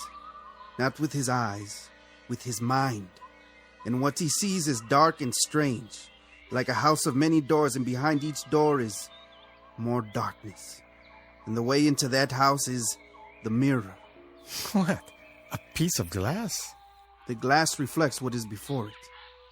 When Clemente stands and looks, he sees the doorways of his mind. I do not fear an old woman's gift. We are his lieutenants. Yes, like the Alessandro. Come, we will report on the Cruz. And then we must make a plan.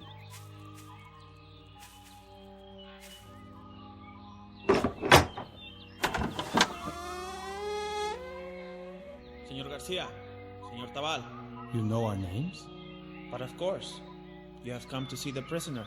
You have many prisoners, but only one of interest to the General. Ah, the General. I spoke to him not 5 minutes ago. Come in. We have been expecting you.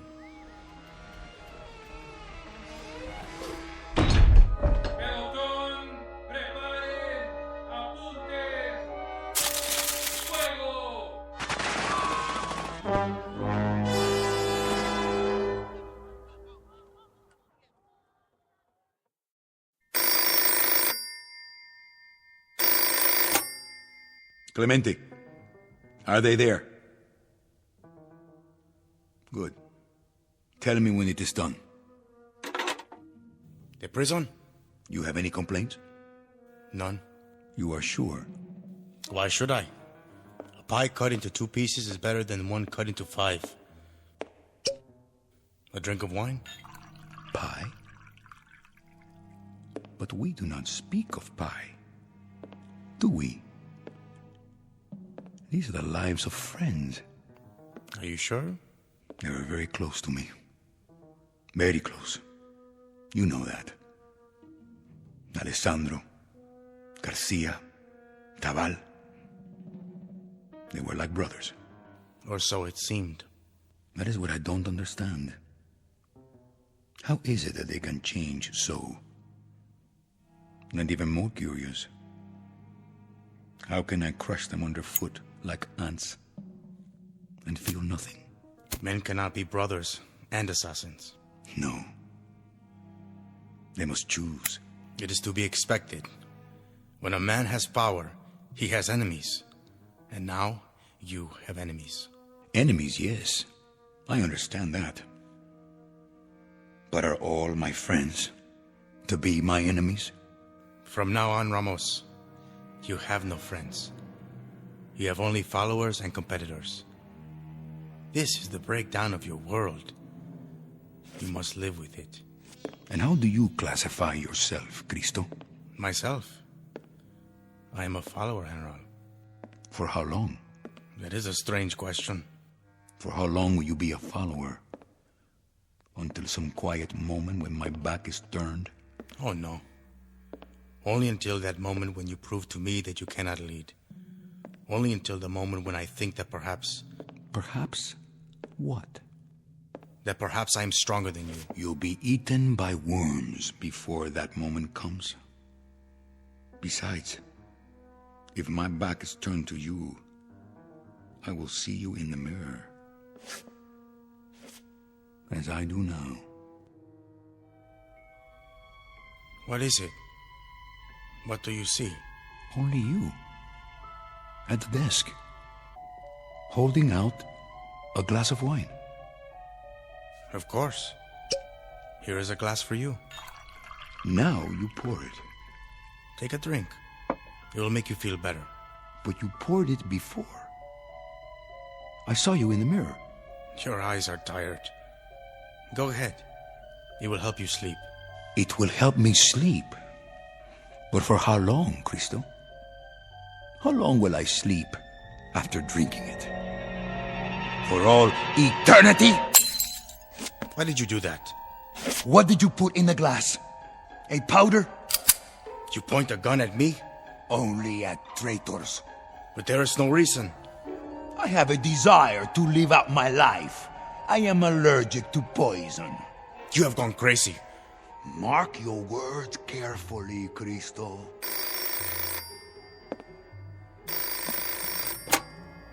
Yes? Yes, he is here. When? All right. I'll tell him. That was the gatehouse of the prison. The guards have shot Tabal and Garcia. They are both dead. And what shall we do now? Mourn for them? If you wish.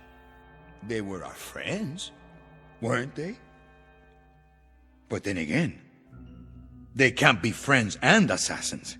They must be one or the other. Wasn't that your point? Ramos, there was no poison in the wine. I swear to you, I had nothing like that in mind. Nothing of the sort. You are imagining things. Am I? Look, I'll show you. It was an illusion.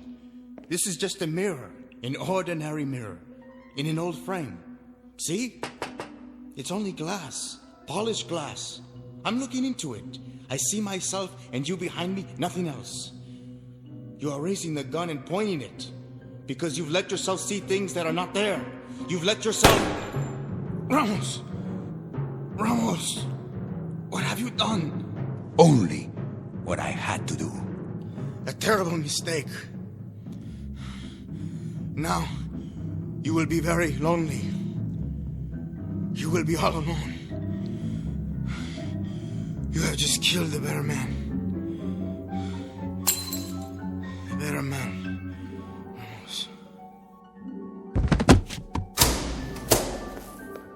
General, I heard a shot. Lieutenant Cristo shot himself accidentally. But how? Did you hear what I said? It was an accident. Now get out of here!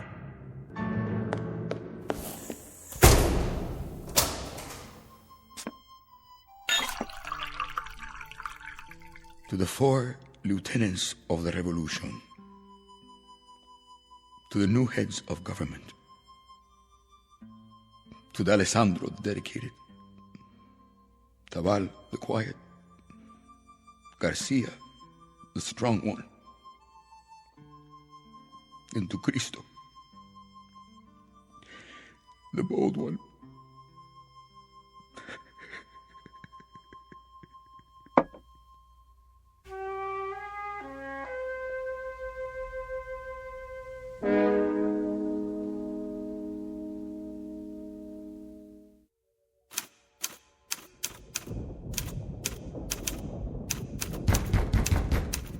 Yes? Yes! Someone to see you, sir. Who? The Holy Father. What would a priest want with me? Libos. General? It's all right. Yes, sir. I'll be outside. General Clemente, I'm Father Thomas. So? You will forgive me, General, but this must be said now. What must be said? The executions. The people are appalled. That is no concern of mine. Is this what we are to expect from the new regime? I have my enemies, Father. That is your answer? You may tell the people that as long as I have enemies, the executions will continue. They will go on 24 hours a day, 7 days a week, and if this disturbs them, then what? Then let them do something about it. Let them starve in the mountains, as I did. Let them hide in caves.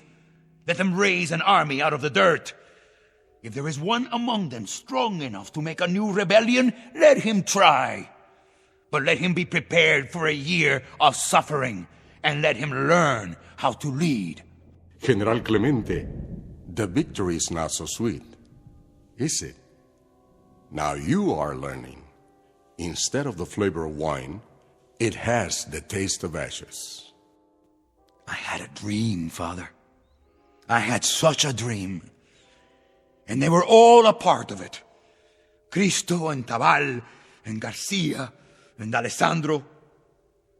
Why did they turn against me? You ask me for the answer? Where else can I turn? To this mirror?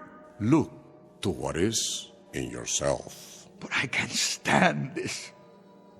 I can't live this way. I'm frightened. Morning till night, I hold my breath. I look over my shoulder. I keep looking back to see what is there. I will live the rest of my life running from death. Why? Why do I have so many enemies? This is the story of all tyrants, General Clemente. They have but one real enemy, and it is the one they never recognize until it is too late. God be with you.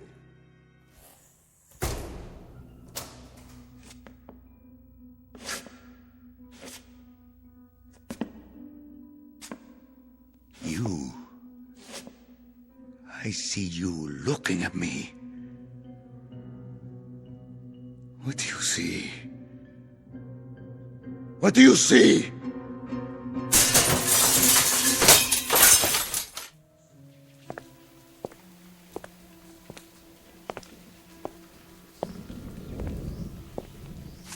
Keep an eye on him. What did you say, priest? The General. He's not well. General Clemente is a great man. He might have been. He may be yet. He needs our help. I will remember him in my prayers. God be with you, my son.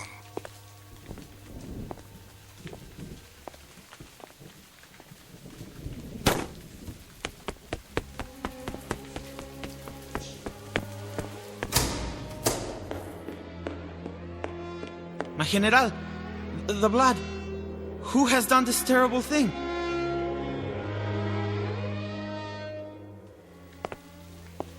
The last assassin. And they never learn. They never seem to learn.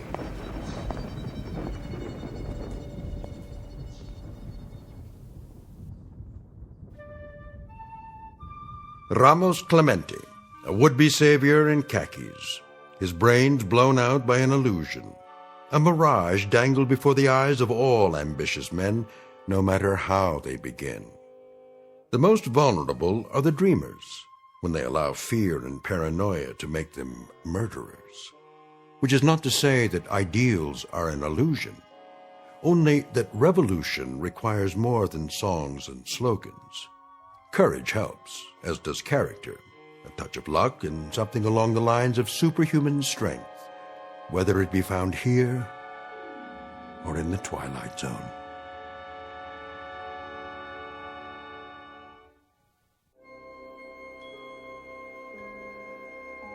Hi, this is Carl Amari, producer of the Twilight Zone radio dramas. I'd like to take a moment to tell you about our official website at twilightzoneradio.com, where you'll get the latest news and information on these Twilight Zone radio dramas. Plus, at twilightzoneradio.com, you can digitally download 3 free episodes or any of our episodes for only $1.95 each. In this age of ever-changing technology, we've decided to make these episodes instantly available to you by making the Twilight Zone radio dramas a digital download-only series. This means that this series will no longer be offered on CD. The CD collections at our website are now being offered, while supplies last, at buy one, get one free. So be sure to get your favorites before they're sold out. Be sure to visit us often, and I'll see you in the zone.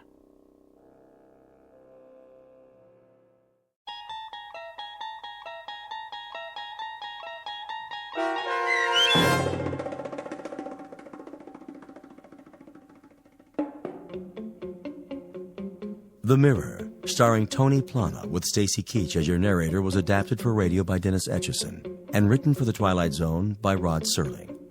Heard in the cast were Tony Sancho, Rick Vargas, Eddie Martinez, Tony Castillo, Ricardo Gutierrez, Ivan Vega, Florentino Mitchell, Arturo Montemayor, and Oliver Adalpi. The producers of The Twilight Zone wish to thank CBS Enterprises and the Rod Serling estate for making this series possible. This copyrighted radio series is produced and directed by Carl Amari for Falcon Picture Group and Westwood One. Sound design and custom Foley effects for The Twilight Zone by Cerny American creatives Bob Benson, Craig Lee, Matt Sorrow, Tim Cerny, and Todd Beyer. To learn more about The Twilight Zone radio dramas and to contact us, visit our official website at twilightzoneradio.com. This is Doc James speaking.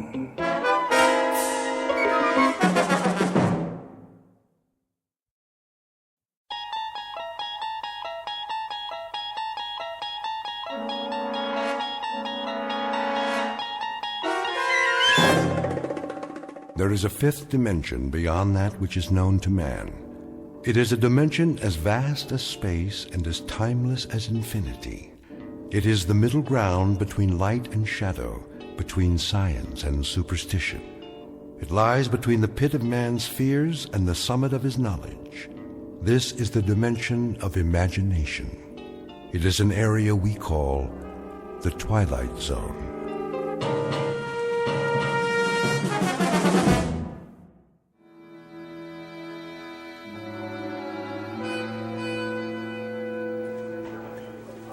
Where is he? We should start anyway. Pass me the coffee, Bob. How long are we supposed to wait? Gentlemen, I called you here for a meeting, but I don't have all day. You try my patience, Mr. Williams. Yes, sir. I want the figures on the account now. I'll try to reach him again, sir.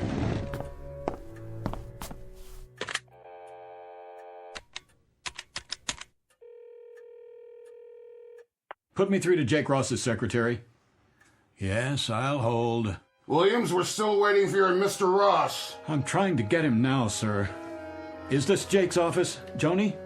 Yeah, I'm fine. Mr. Williams! I know he's out to lunch, but there was a conference called for 2 o'clock and it's 2:30. Yes, Mr. Mizrell's office. Where is he? All right, then check. Tell him to get his keister back here fast. Well, where is your protege with the multi-million-dollar automobile account? She's calling around the usual places, Sardi's East to Colony. Don't be an idiot. He's due any moment, sir. Probably stuck at a big client lunch or something. More likely a big martini, or 3, or 4 of them. Mr. Mizrell, I assure you he was too young to put on this account. I told you that, Williams. Much too young for so large and important an account. See? I knew it. Here's Jake now. Message for Gert Williams? Give me that. We have been here now for 34 minutes, Mr. Williams. This is a note from Jake Ross. Would you be so kind as to share its contents with us? I can tell you the sense of it very quickly, Mr. Mizrell. It's Jake's resignation. He's moving to another agency. And? And he's taking the automobile account with him. That account represented a gross billing of millions of dollars a year. And how many times have you promised it to me? This is as much a shock to me as it is to you, Mr. Mizrael. Don't con me.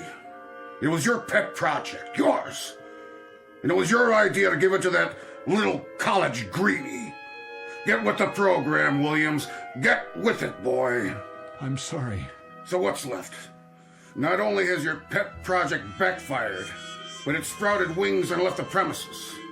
I'll tell you what's left for us in my view. A deep and abiding concern about your judgment. Please. This is a push business, Williams. A push business. Push and drive, but personally hands-on. You don't delegate responsibilities to little boys. I don't feel well. You should know that better than anyone else. I have to leave now. It's a push all the way, all the time, right down the line. Hey, you don't look so hot. What's the matter with him? Why don't you just shut your mouth, fat boy? And who precisely are you addressing? Who do you think, you ugly, bloated, self-important old...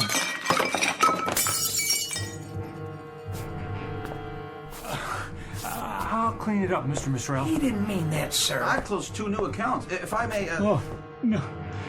Excuse me. Please, excuse me, all of you.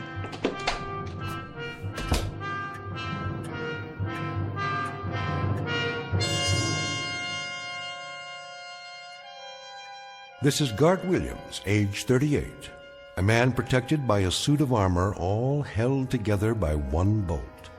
Just a moment ago, someone removed the bolt, and Mr. Williams' protection fell away and left him a naked target. He's been cannonaded this afternoon by all the enemies of his life. His insecurity has shelled him. His sensitivity has straddled him with humiliation.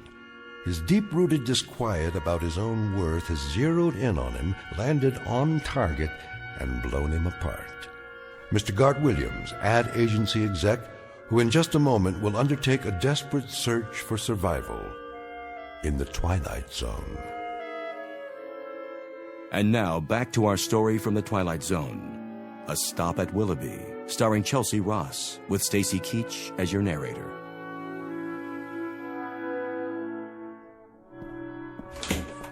Oh, hi, Mr. Williams. You have some messages. I put them on your desk. Thank you, Helen. Are you okay, boss? Just, let me sit down for a minute. You don't look so good. The ulcer's acting up again. Oh, no. Don't worry about it. I'll be fine. You should take it easy. I can get you some lunch. No, thanks. Sure? Something plain? I think I'll go home early today. Oh, good idea. Well, can I get you anything first? Yeah. Anything at all? A sharp razor. What? And a chart of the human anatomy showing where all the arteries are.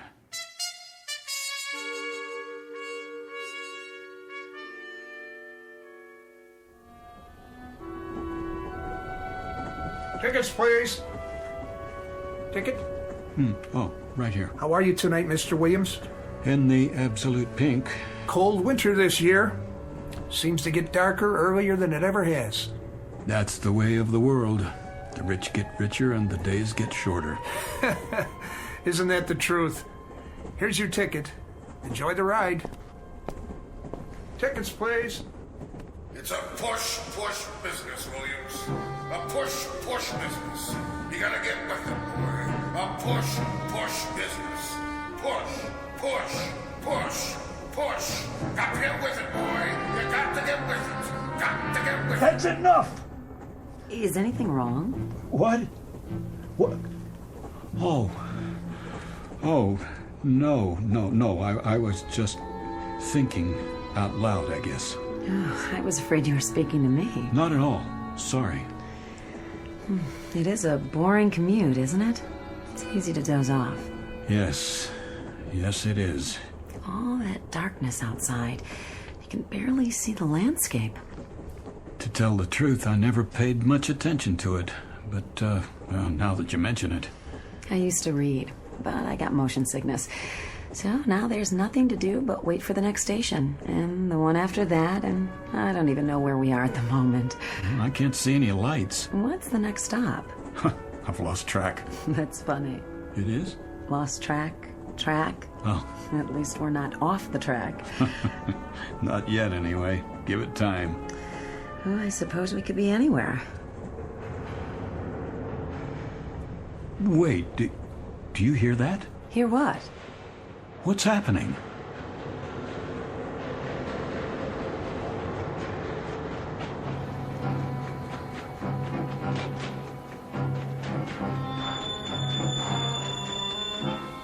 Miss?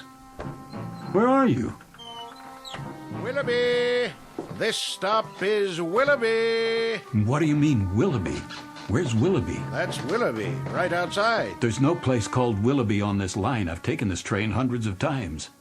Where's the woman I was talking to a minute ago? Woman, sir. This car's empty. And the light. Why is it so bright outside? Well, why wouldn't it be? Sun's out. The sun? It's summer. That's what she is. Mid-July. And a real warm one, too. No, it's not. It's November. What is going on? Why are you dressed that way? That ridiculous old hat, the uniform. Where's the regular conductor? Willoughby, 5-minute stop. Wait. What is this place? Already told you. Willoughby. But that's impossible. Take a look for yourself. But those clothes... The horses.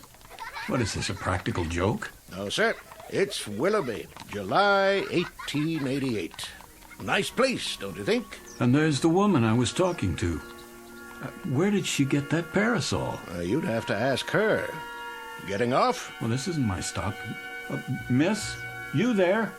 Why, hello, Mr. Williams. Good day to you. Hold on. Can you tell me... Shall I open the door? No, You ought to take a look around sometime. Peaceful, restful, where a man can slow down to a walk and live his life full measure. If you're not getting off, you'd best take a seat. Yep, right on schedule. All aboard!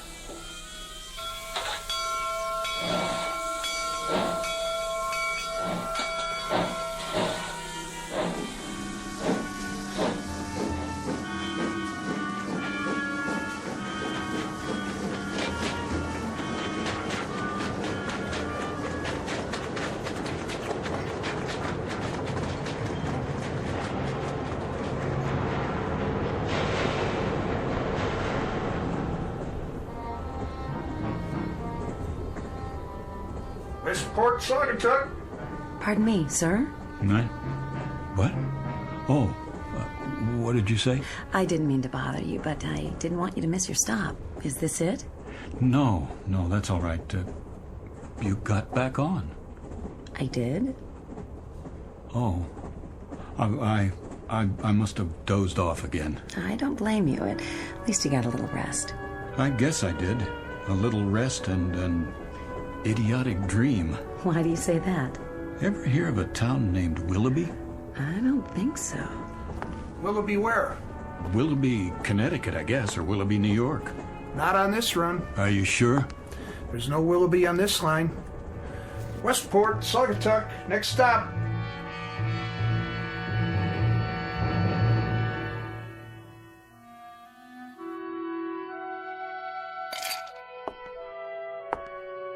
Hello, Gart. Jane? I didn't hear you come home. That's all right. I figured you'd notice sooner or later.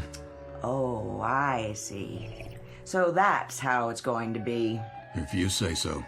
What are your plans this evening? Do you care? So you're going to get quietly plastered and sing the old college songs. No songs. I'm all sung out. Then you're just going to get drunk while I sit here and watch. You can join in if you like. No thanks. I don't have anything to celebrate. Neither do I. It was just one of those days. I guess it was. How would you know? Bob Blair's wife phoned. She said he'd been in a meeting with you. You got hysterical or something. She called to find out how you were. They were all very solicitous, all the boys at the meeting. The kind of free-flowing compassion that spells relief for everybody because it means I'm the victim, not them. That's a big word with you, isn't it? Victim. Pour me another drink, will you, Jane? Would you spare me your little homilies for once and just give me a simple, honest answer? Did you throw away your job this afternoon? Did you wreck your entire career? It appears not. Mr. Mizrael phoned before I left the office. And? He has found it in that giant, oversized heart of his to forgive me. Forgive you for what? What's the difference? That gracious, somewhat obese gentleman will allow me to continue in his employ simply because he's such a human-type fella. Real people person. And one small additional reason. If I were to go to a competitive agency, I might take a lot of business with me. Go on. That's it. That's all of it. I'm tired, Janie. I'm tired and I'm sick. Then you're in the right ward. We specialize in people who are sick and tired. Gart, I'm sick and tired of a husband who lives in a permanent state of self-pity. A husband with a bleeding heart sensitivity. He unfurls like a flag whenever he decides the competition is too rough for him. Some people aren't built for competition, Janie, or big, pretentious houses they can't afford like this one, or rich communities they don't feel comfortable in. Comfortable? Let me get this straight. You're not comfortable here? That's the one thing. Country club memberships that they wear like a badge of status. And you would prefer... I would prefer, if anyone cares, a job, any job at all, where I could be myself. And who's that? You know, where I wouldn't have to climb on a stage and go through a masquerade every morning at 9 and mouth all the dialogue and play the executive and make believe I'm the bright young man on his way up. Because I'm not that person, Janie. You've tried to make me that person, but it isn't me. You're right. It isn't. It isn't me at all. And I'm not very young. I'm a soon-to-be old, very uncompetitive, rather dull, quite uninspired, average type of guy with a wife who has an appetite that won't quit. And where would you be if it weren't for my appetite? I know where I'd like to be. And where is that? A place called Willoughby. A little town I chartered inside my head. A place I manufactured in a dream. An odd dream, a very odd dream. Willoughby. It was summer, very warm. The kids were barefoot. One of them carried a fishing pole. Oh, please. And the main street looked like a Currier and Ives painting. Bandstand, old-fashioned stores, bicycles. I've never seen such serenity. It was the way people must have lived 100 years ago. Crazy dream. Gart. You should have seen it, Janie, this Willoughby. It wasn't just a place or a time. It was like a doorway that leads to sanity. Nothing serious, Gart.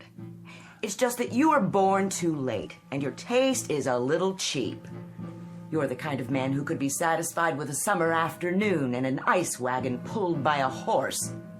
My mistake. My error. My miserable, tragic error. To marry a man whose big dream in life is to be Huckleberry Finn. That's what you want, isn't it? Something like that. A place, a time, where a man can live his full measure.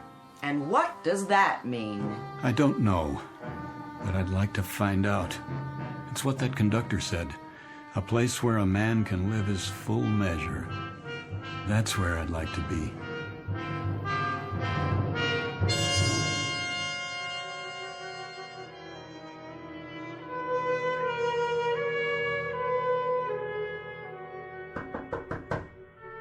Yes?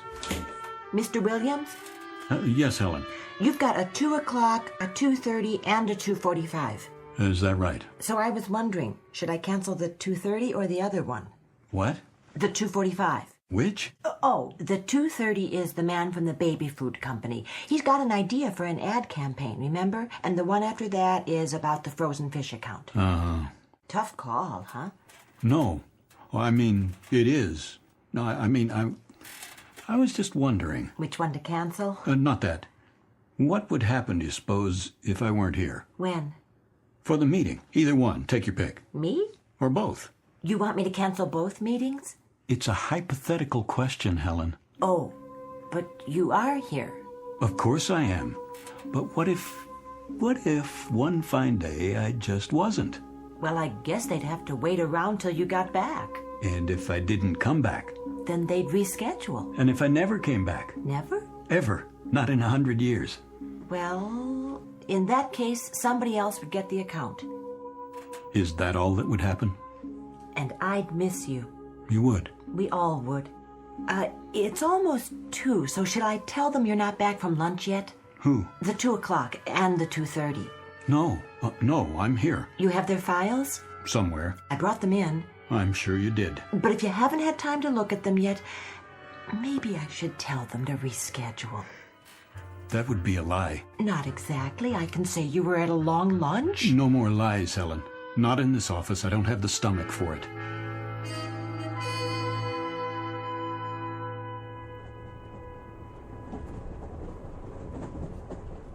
Hello again. It's you.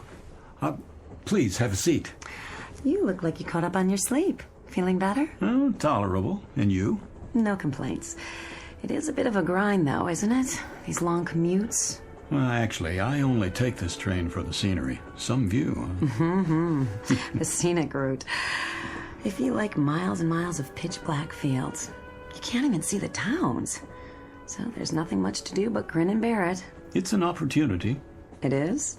For conversation. Do you know I've never spoken to another soul on this train? They're all so wrapped up in their own melodramas. Misery loves company. So, we might as well be miserable together while we're sitting here. Has to be more interesting that way. Did you ever... What? It's silly.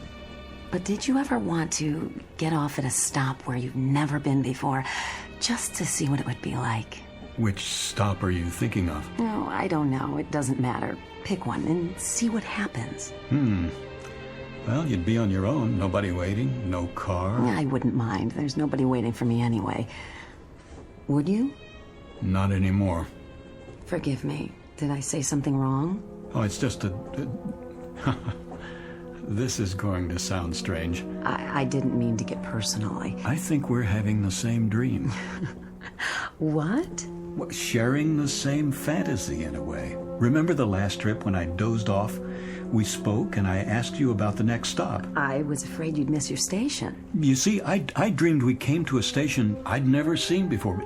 You got off as if you lived there. I saw you outside walking around. In the dark? It was a bright summer day. I'm beginning to like this dream.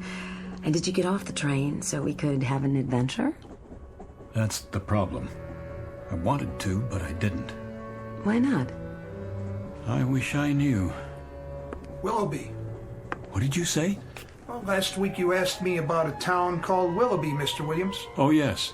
I looked it up. No such place as far as I could see. You're sure? Every old timetable I could find. Nothing with that name. Not even close. Thanks anyway. Where did you hear about it? Oh, I must have dreamed it. Probably did. Old-fashioned name. Sounds nice, though. It does, doesn't it? Nice place to visit, maybe. Don't know if I'd like to live there. You never know. No, you don't. Take it easy now, Mr. Williams. Next stop, Stamford. Stamford, next stop. Is that the name of it? Willoughby? It was. You know, it seems familiar. They used to have different names, these towns, a long time ago. It could be you read about it in a book. It could be we both did. I don't have much time to read. It's almost as if I'm remembering something.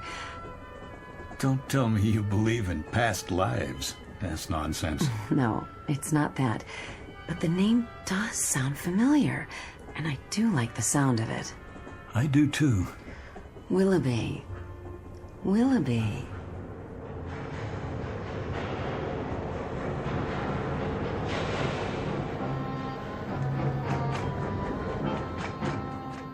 Willoughby. What did you say? Next stop, Willoughby. The woman who was sitting there. Woman, sir? In that seat. Where is she? No other fares in this car, sir. But it was only a minute ago. Good day to you. Day? All out for Willoughby!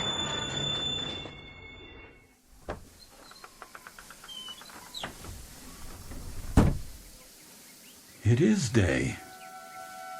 Getting out, sir? Quick, what year is this? Why, 1888, sir. What else would it be? I don't know. I've been away for a while, have you? Lost track? Yes, in a sense.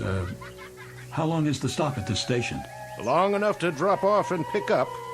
You have a ticket for Willoughby? No, Then you'd best take your seat. Though it is a fine, balmy day. A place where a man can live his life full measure. Yes. Hello there. Hi. You did it. You got off. Of course. This is where I live. It's such a lovely afternoon. And I do believe I'll take a walk in the park with some of my friends. You're quite welcome to join us if you'd like. All aboard! Wait, the train started moving. Goodbye, Mr. Williams. If I can jump to the platform... Oh, no, don't do that. I can make it. Too late. I can make it. Don't. It wouldn't be safe. Another time. Yes, another time. We'll make a day of it.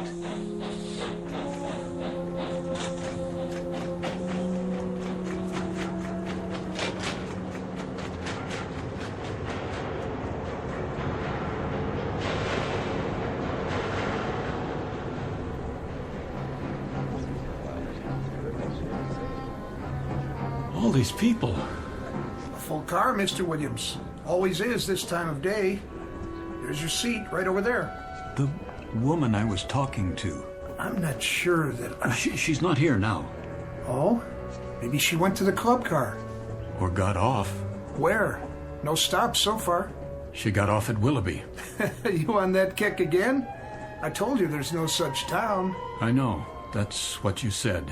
Sounds like a nice place, though. A real nice place. Tickets! Next time.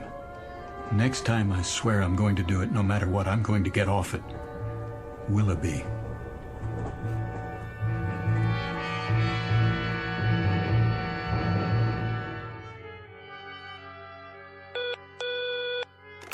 Yes, Ellen. It's the big man on line 1. Should I tell him you'll call him right back? Don't bother. I'll take it. Mr. Mizrell, morning, sir. I wanted to remind you, Williams, what we need here is an ad with pizzazz. Real entertainment. You've got to take the audience by the ears and give them a yank. Rock 'em and sock 'em. Give them the old push, push, push. My thoughts exactly. Got to be bright, Williams. Bright with batter, hipness, and the whole thing push, push, push, push. That's what the client wants. I'm working on it. Tomorrow morning, I'll need at least a preliminary storyboard. You know what I want. A solid format with some pops for the product, leading up to one big pop at the finish. And not just any pop this time. Light, color, explosions. I see it as a field artillery attack. We shell the audience with mortar fire, lay down some tactical air support, and establish a beachhead in their cerebral cortex. Then we send in ground troops and occupy the territory. There. What do you say to that? I'll do what I can. Do more than you can. With me, Williams, aspire. Dream big and then get behind your dreams big time. Push. Push. Well, I haven't seen the ratings on the show. No, but it was the time slot the sponsor wanted. Hold on a second, will you? Yes? They were what? No, wait. Helen? Yes? What film outfit did the commercials on the Bradbury account? The negatives are all scratched. They're screaming bloody murder at me. I'll send a fax. Oh, and Mr. Mizrell would like to see you in his office. I'm going to have to check it out for you, okay? Mr. Mizrell, sir, he got disconnected. He seemed rather insistent. Are you all right? You look so pale. Oh, I'd like to be alone now. Not the ulcer again? Oh, please, just go. I'll be right outside if you need me.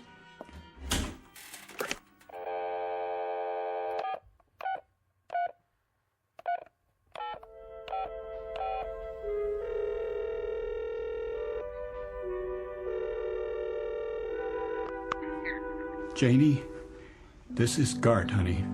Stay there, will you? Things are going to be different from now on, you'll see. I just want you to stay there. I'm coming home. Janie, please listen. I've had it, understand? I can't go on for another day, another hour. This is it. I've got to get out of here, Janie. Janie, help me, will you? Please? Please help me. Janie? Janie?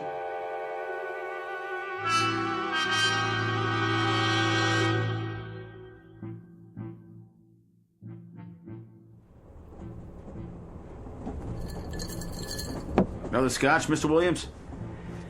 No, thank you. Pretty empty in here today. Well, that's because it's too early. Most people don't hit the club car till after work. Wait till the commuter run. They'll line up like kids in a candy store. I bet they do. You going home early today, Mr. Williams?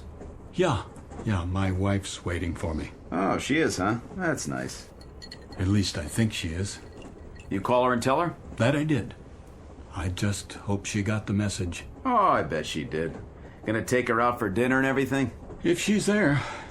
Well, if she's not, you can just kick back and watch the game. Have the place to yourself. You win either way. That's right. I'm the winner, not the loser. That's the way to look at it. Let me ask you something. You know that woman? Which one? She rides the train the same time I do. Except today because I'm running ahead. Uh-huh. What does she look like? Well, she wears an old-fashioned long dress and she carries a parasol. In here? Oh, no, I'm sorry. Not in here. That's not what she wears on the train. Only in Willoughby. Willoughby? Where's that? That's just it. I don't know. Oh, forget about it. I don't know what I'm talking about. I just thought she might have come in here. Just till she gets to her stop. Not many women in here today. So I see. You okay, Mr. Williams? A1. Top drawer. See you next time. Sure thing. If there is a next time. Oh, you changing schedules? I might take some time off. Good deal. Vacation, huh? That's right. A vacation. A long one.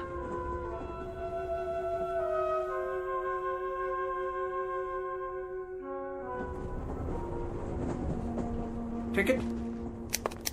Hey, you're early, Mr. Williams. What? Decided to call it a day, huh? Yes, yes, you could say that. Well, enjoy the trip. Oh, conductor. Something else? You wouldn't happen to have a light, would you? You want a cigarette? They have matches in the club car. No worse than a drink, I guess, if that's your poison.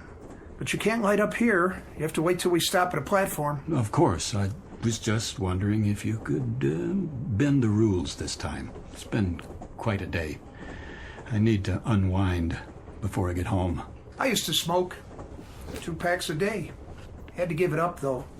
Doctor's orders. Right. Said it was cutting years off my life. So I decided to stick around. You want to do that, don't you? Yes. As a matter of fact, I do. That's why I'm going home. There you are, then. I have another question for you. Yeah? That woman, the one I talked to. Which woman is that now? Have you seen her in the other cars? Can't say as I have. Would you take a look? If I see her, I'll let you know. Thanks. I appreciate it. Some people didn't go to work, though. Cold day. Yeah, maybe that's it. Be colder tonight. That's what they say. Looks like snow. You keep warm now. I'll try. Next stop, Stanford. Stanford.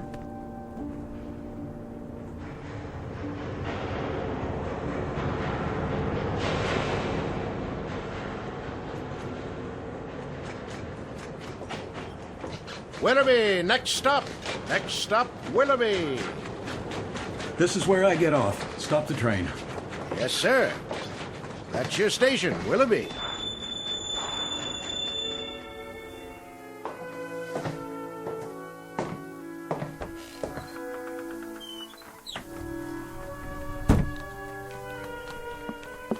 Need a hand with your baggage? I don't have any. Nothing at all? Not a thing. A good day to you, then. Yes, it is. It really is a beautiful day.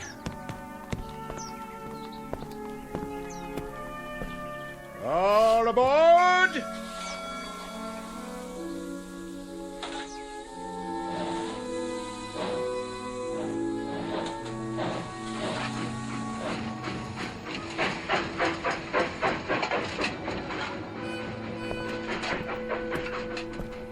Hi, Mr. Williams. Hi. We're going fishing. I can see that. Catch some big ones today, huh? The biggest you ever saw. Wanna come? Maybe some other time. It's pretty hot today. Yeah, we're gonna get a sunburn, then go swimming. That'll be fun. Come on, we got an extra pole, and there's plenty of fish. I'll bet there are. Bye, boys. Catch one for me, okay? Sure.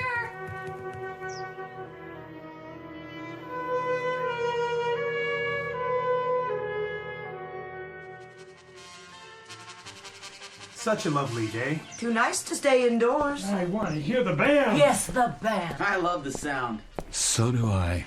Beautiful. Did you say something? Not really. It's you. Hello. Oh, it is you. I'm glad you decided to join us. I was on my way down to the park. Where? Oh, that's right. You just got here. Come with me. It's not far. I'll introduce you to all my friends, just as I promised. Then they'll be your friends, too. I'd like that. I feel as if they already are. Then later, perhaps we'll take a stroll by the lake. It's truly splendid with the moon and the stars and... I like it here right now, with you. The trees, the stores. The shops are my weakness, I must confess. You've got some wonderful antiques here. Antiques? That beautiful grandfather clock in the window, for example, a classic. I wonder how much they're asking. It's quite reasonable, I'm sure, even though it's new. But it can't be. Come along now. We'll be late.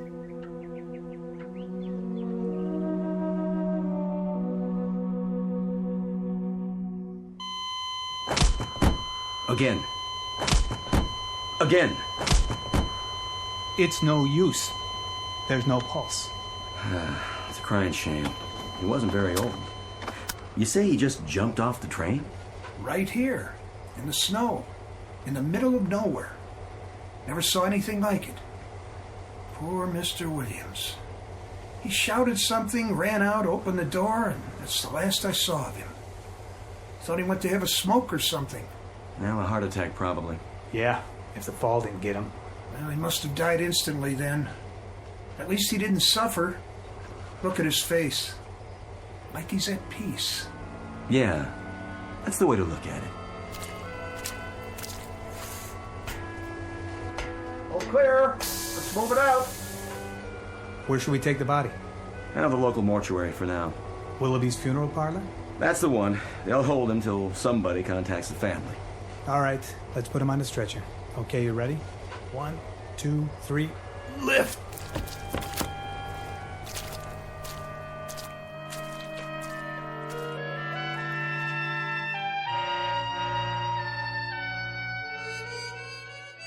Mr. Gart Williams, who withstood the slings and arrows that come with life in the fast lane for as long as he could bear them, and eventually sought respite for his torment in the only place left open to him, under a gravestone, who climbed onto a world that went too fast for him and then finally jumped off. Mr. Gart Williams, who might now tell us what really awaits us in the great beyond, because this too is very much a part of the Twilight Zone.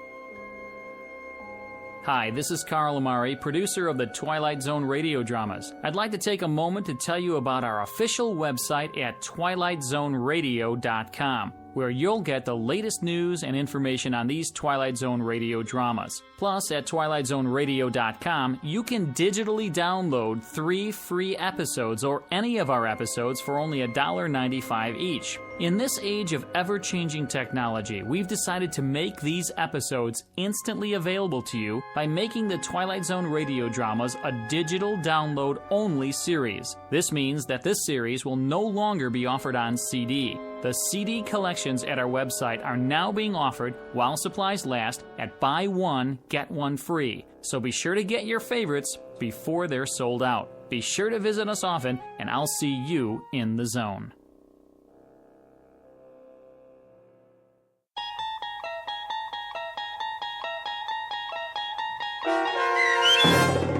A Stop at Willoughby, starring Chelsea Ross, with Stacy Keach as your narrator, was written for The Twilight Zone by Rod Serling and adapted for radio by Dennis Etchison. Heard in the cast were Rich Komanik, Peggy Roeder, Turk Muller, Lynn Foley, Laura Russell, Tony Castillo, Roderick Peoples, Linda Ryder, Jeff Lupetin, Mike Aljadeff, and Adam Tangway. To learn more about the Twilight Zone radio dramas and to obtain audio cassettes and CDs of these programs, visit our website at twilightzoneradio.com. This copyrighted radio series is produced and directed by Carl Amari and Roger Wolski for Falcon Picture Group. Doug James speaking.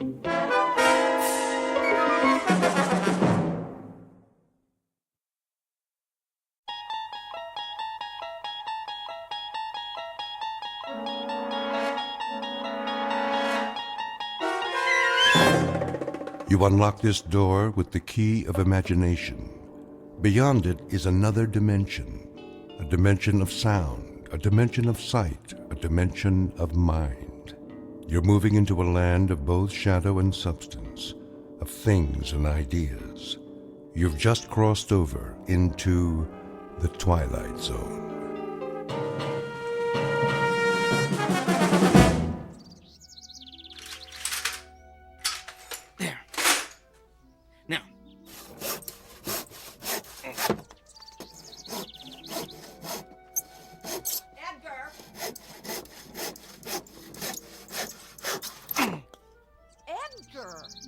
Yes, Helen?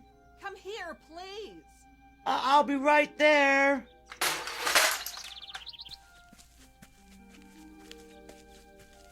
Well, come on, hurry up. Yes, dear. Come in the house. I've got a bone to pick with you. What's wrong, Helen? Look at what I did to my hand. Ooh, what happened? I was cleaning the basement and I cut it on that stupid metal contraption you brought home yesterday. Oh, no. The accelerator bracket. Are you all right? Do you need me to clean it with hydrogen peroxide? Or should we go to the ER? No. I finally got the bleeding to stop by myself. I thought I was going to hemorrhage to death. Oh, thank goodness. What? I mean, it's good you were able to stop the bleeding. What is that stupid bracket doing down there anyway? Well, I needed to complete my experiments. Your experiments? That's all I ever hear about. I can't believe I gave up a successful modeling career to marry such a geek. Oh, this ridiculous hobby of yours is getting out of hand, Edgar. Well, it's more than a hobby, dear. Yes, you're right. It's an obsession. You're constantly down there tinkering with that pile of junk you built. How about spending some time fixing the problems we have in the house? How about repairing that leaky roof, Edgar, or the garbage disposal that keeps breaking down? Well, I'll get to all of that, Helen. I promise. It's just that I'm so close to a breakthrough. If I can just figure out how to break down the molecules into subatomic particles... The only breakdown around here is going to be mine unless you get rid of that oversized erector set. Do they know you're bringing all that equipment home from work? No, but they don't really need to. You see, it's all equipment they've discarded. They don't use it anymore. In other words, you're going garbage picking behind the lab and then dumping it in our basement. Why don't you just do these experiments at work? Well, because the facility isn't doing any more research with... With what, Edgar? Well, it's not important for you to know, Helen. I don't want to waste your time talking shop. You're one to talk about wasting time. Maybe if you'd put this much thought into your job, you'd be able to get a promotion. Well, the only kind of promotion available to someone at my level would be a project manager. What's wrong with that? Well, I'm not the managerial type, Helen. I'd be dealing with budgets, giving evaluations to personnel, writing reports for upper management. Yes, and that's why managers make the big money. But I'm an engineer. I'm good at working with equipment, not people. I like calculating formulas, not salaries. I'd be terrible in a managerial position, Helen. I'd be wasting my time. You don't seem to mind wasting your time outside while my life's fluid is gushing out of me. Where were you anyway? Across the street, meeting the new neighbors. They finally moved in? What's their name? Let me see if I remember how to pronounce it. Bhagavatula. Yeah, that's it. Bhagavatula. Oh, great. What is that, Korean? No, Helen. They're from India. India? Doesn't that real estate agent know how to sell to people like us? They're quite nice, really. He's a vice president at one of the banks downtown, and she's a professor at the university. Such a lovely woman, a real exotic beauty. Not as lovely as you, of course. Oh, and they have a 13-year-old boy. He'll be at the junior high in the fall. Of course he will, because their kind always follows the same pattern. They move into our neighborhoods, take our jobs, and infiltrate our schools. Now, Helen, I hope you're not going to be hostile towards our new neighbors like you are towards that lovely Sanchez family 2 doors down. You can actually learn a lot from them. Mr. Belgavatul was telling me about some of the fascinating customs in their country. Can you imagine coming from such a rich cultural heritage? The only thing I can imagine is the stench of curry casserole that's going to be wafting across the street. I'll tell you something, Edgar. I am sick of the way this neighborhood is changing. And I'm even sicker of not being able to do anything about it because your salary isn't high enough for us to move someplace nice. Someplace with people like us. We're trapped. We've got Gandhi and his family moving it across the street, Pancho Villa and his gang living 2 doors down, and God knows who else ready to move in at any minute. And you're oblivious to all of it, Edgar. You're like an ostrich with its head in the sand, tinkering away in the basement while this neighborhood is going downhill. Well, I'm sick of it, and I can't take any more. Things better change soon, Edgar. Do you hear me? Things better change soon. Yes, Helen.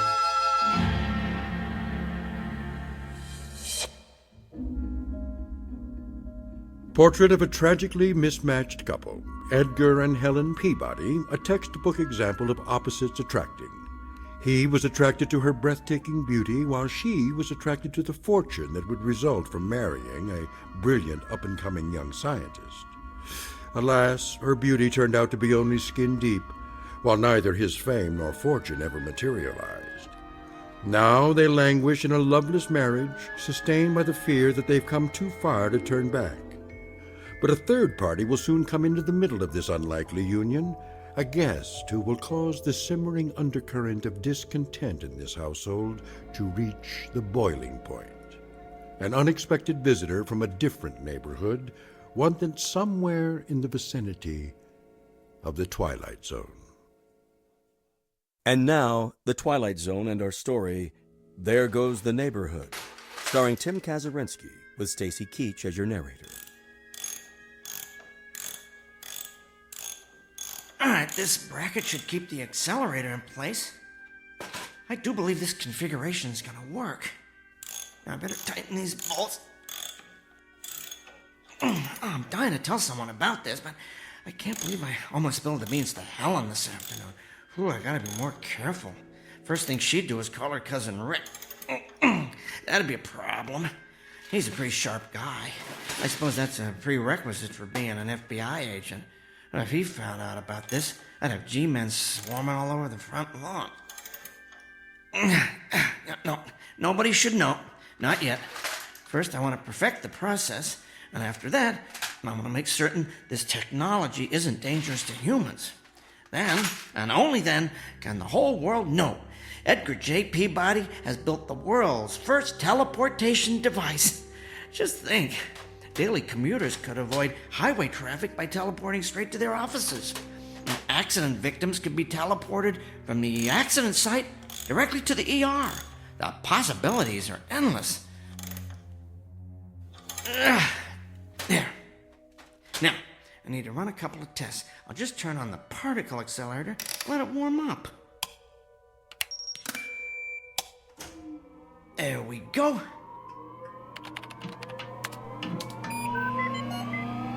Reminds me of that old super heterodyne radio receiver Dad had when I was a kid. Always had to let that baby warm up.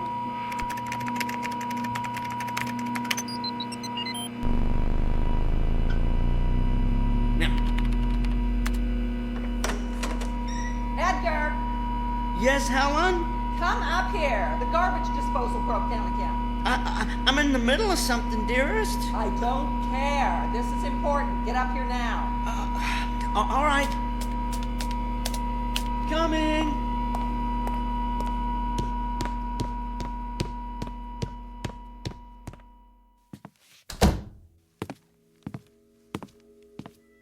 Well, it's about time. I've never seen such a slowpoke. What's wrong with the garbage disposal? Same as always. Made a funny grinding noise, then stopped. Did you throw any silverware down there? Of course not. What do you think I am, an idiot? Well, no, dear. I'm just trying to isolate the problem. Well, you're the one who wants to be an engineer for the rest of his life, so stop isolating and start engineering a way to repair this thing. I'm going to go down and throw some clothes in the washer. You let me know when the disposal's fixed. All right. Now let's see what the problem is here.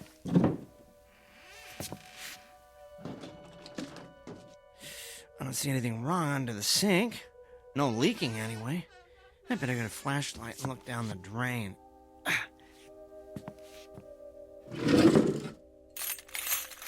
Now, where'd I put that thing? Used to have a flashlight in here. What on earth? Oh, Edgar! Downstairs! Huge! Kill it! What is it? Another spider? No! Bigger! Harry! Kill it! Oh, if it's Harry, probably is a spider. Oh, where did you see it? Stairs! By the stairs! I'll roll up this newspaper and use it to vanquish the beast for my beauty. Hurry!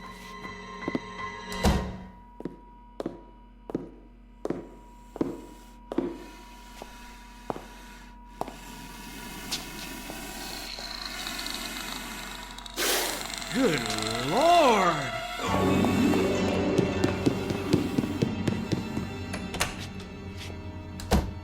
Oh, did you see it? I saw it! How big would you say it is? 3 feet high, maybe? About 4 feet long? Oh, what do you think? I think I need a bigger newspaper. No, you dolt! What do you think it is? I don't know. Where did it come from? I don't know. Oh, it moves so fast. I know. It looks like it has about 30 legs. Little ones that let it glide along like a millipede. A really big millipede. Oh, you have to kill it. Maybe we should call animal control. That's not an animal.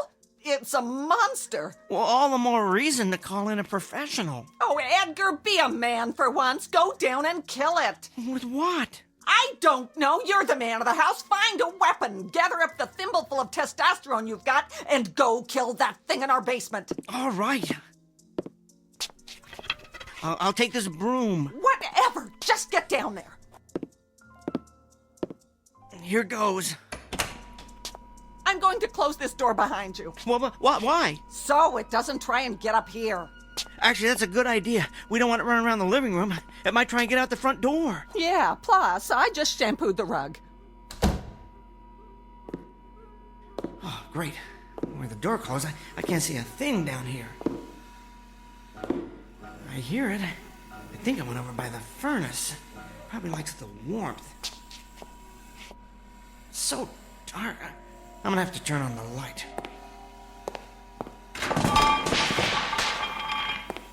As soon as I find it. There. Now, where... Please, do not hurt me. What? Who's talking? I don't see you. I mean you no harm. I hear you, but your voice... It's inside my head. Whoa. You communicate telepathically, don't you? Yes, please. Do not hurt me with your weapon. Weapon? Oh, this is just a broom. A broom? What kind of weapon is that? It's not a weapon. It's for sweeping up. You know, cleaning. Oh, so you're going to clean me? Is this a way of conquering one's opponent here? No. I was going to hit you with it. Ow, please, do not. I apologize if I frighten you or your companion. Companion? Oh, you mean Helen. I guess that's one word to describe her. Where are you anyway? Behind this heating source. I was right. You like the warmth over there in that corner by the furnace, don't you? Yes, it is quite comforting. Traveling through the space-time continuum appears to have affected my body's metabolism. I am very cold. The space-time continuum? Where are you from? It is hard to explain. Suffice it to say, it is a different time and place. Are you saying you're from a different dimension? I would consider that an accurate assessment. How did you get here? I arrived through your receiving portal. My receiving portal? Oh, the teleporter. I left it on when I went upstairs. It must have acted like an open door for anything passing through the space-time continuum. Whoa! It worked! Beyond my wildest dreams, it worked! I knew those adjustments I made would do the trick, although I didn't think it would teleport beings from other dimensions. Oh, criminy. I guess I should turn it off, huh? Before this place looks like some kind of interdimensional Grand Central Station.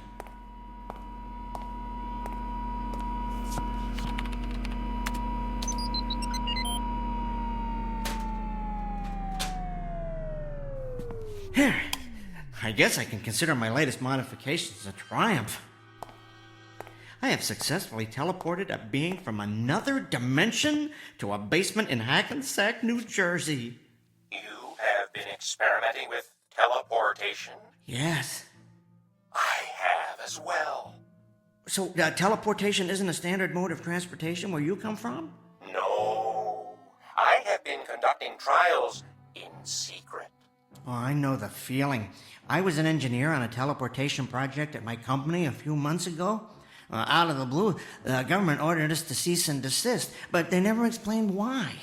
I've heard it's because they're experimenting with the technology themselves for a secret military weapons project, but I think it could be used to improve our way of life. That's why I've been continuing my experiments by myself down here. Where I come from, it is feared that teleportation would make escape too easy. Escape from what? From a race that recently overthrew our government. They call themselves the Masters. They now hunt down and exterminate members of any race unlike their own. Well, that's awful. So I take it that where you come from, everyone doesn't look like you? No, the Masters do not look like my race at all. They are quite ugly. Well, sounds like it's a good thing you escaped. I am not convinced that I am in a better situation here. What do you mean? My appearance seems to have alarmed you and your companion. You were coming down here to kill me. Well, you have to understand, you look different from anything we've ever seen before. Oh, I am considered ugly here? Well, that's hard to say. I haven't actually had a chance to get a good look at you. Why don't you come out from behind the furnace, the heating source? Okay. Oh, my. You definitely don't look like any species we have here, but ugly? Trust me, I've encountered far uglier beings on this planet. Edgar? Hey, whoa, where are you going? You don't have to hide back there again. I fear your companion does not share your indifference about my appearance. Oh, don't let that bother you. Helen doesn't share anybody's opinion about anything. Edgar, did you take care of it? Would you excuse me one moment? I need to talk with my companion. Yes. Edgar, what's happening down there? I don't hear any killing going on. Helen, dear, I decided not to kill it. Why not? Well, I'd like to learn more about it. Well, fine. Kill it and slice it open. Then you can look around in its guts and learn all you want. Well, I'm not talking about its anatomy. I want to keep it alive, observe its behavior. I don't know, ask it some questions. Ask it questions? Helen, sit down for a moment. Edgar, what's going on? Just listen to me. I'm not sure how to tell you this, so I'm just going to come right out and say it. That creature in the basement, it's from another dimension. It arrived here through the space-time continuum from a place where it has suffered unbearable persecution. Well, I would like to learn more about it, find out where it came from. Whether it's from some alternate universe on Earth, or perhaps some other planet in a distant galaxy. And maybe even find out if I can help it. Edgar, you have officially gone over the edge. I mean, I've always considered you eccentric, quirky even.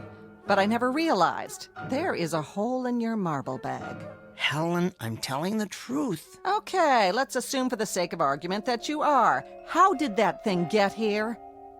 Well, you have to promise not to tell anybody this, but that contraption, as you like to call it, the one I've been building in the basement, it's a teleportation device. The creature was passing through the space-time continuum and employed it as a destination portal. Give it to me in English, Edgar, not your usual geek speak. Think of it like someone getting off a train at a specific station, except in this case, the train travels through different dimensions. Great. So we're harboring the commuter from another world. Where's the phone? Who are you calling? I'm calling someone to come and kill that creature. No, Helen. Yes! It's not enough that the neighborhood's been invaded by foreigners from other countries. You have to put out the welcome sign for a giant insect from a different dimension. I've reached the end of my rope, Edgar. It's time to put an end to all this.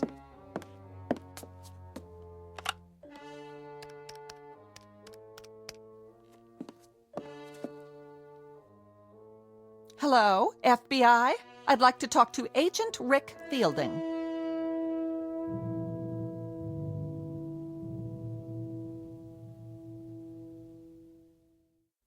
Helen, please, put that phone down. No, Edgar. There's an illegal alien in our basement, and you're clearly not man enough to take care of it, so I'm calling someone who is, my cousin Rick.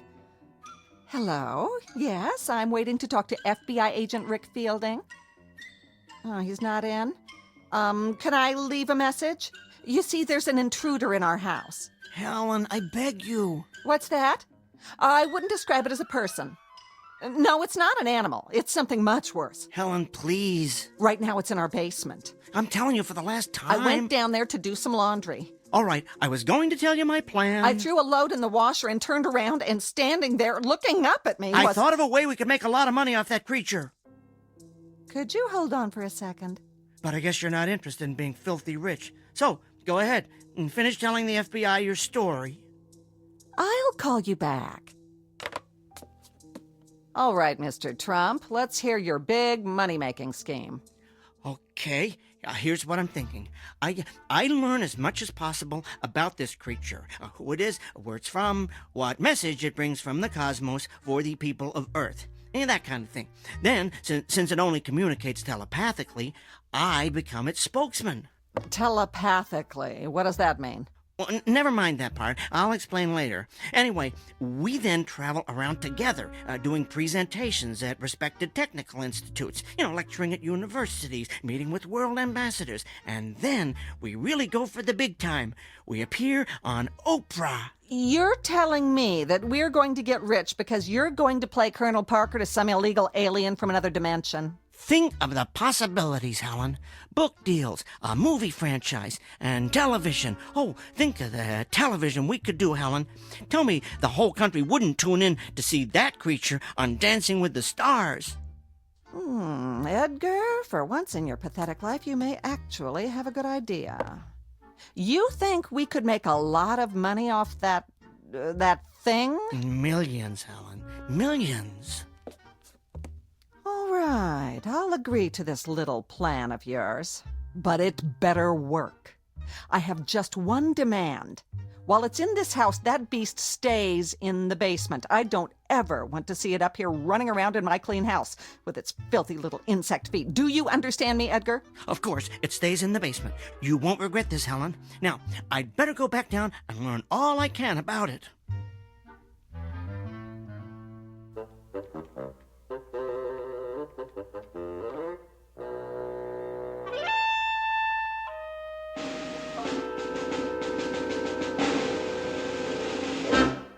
So then, I finished up by telling her we could make millions. And this convinced her to let me stay alive. Are you kidding? If money's involved, Helen's all over it. You are being protected by a great big dollar sign, my friend. I do not understand all your words, but I comprehend that your plan has saved my life.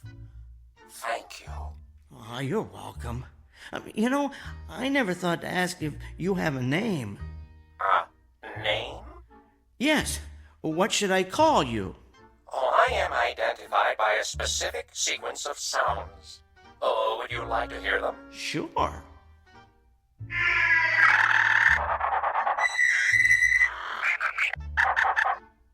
Fascinating, but I don't think my tongue could handle that. How about if I call you Al? Oh, is there a meaning to this Al? Let's just say it's short for alien. Oh, I find this appropriate. And what should I call you? My name is Edgar. Edgar. To what species do you belong, Edgar? I am a human. I have heard you refer to your companion as Helen. Yes, that is her name. And what does Helen mean? It means the most beautiful woman in the world. Oh, is Helen considered the most beautiful woman in your world? Helen is considered quite breathtakingly beautiful. She's what's known as a real head-turner. She once held the record for winning the most beauty contests on the East Coast. Unfortunately, Helen has what we would call an ugly personality. Then, from my point of view, she is not beautiful at all. I'm afraid there are many of my species who would agree with you. I attempted to communicate telepathically with her when I first arrived, but I could not. Aw, she was in too much shock. No, her mind is closed. I cannot get through to it. Are you able to understand her? Oh, yes, every word. Oh, my condolences. Forgive me for saying so, Edgar, but I sense that you fear her. Well, I never told anyone this before, but I have some trouble standing up to her. She has a very strong personality. So do you, Edgar. It took a great deal of strength for you to come down here and confront a species you had never encountered before. I suppose it did. I would encourage you to confront her in the same way. You mean try and hit her with a broom? Oh, if necessary.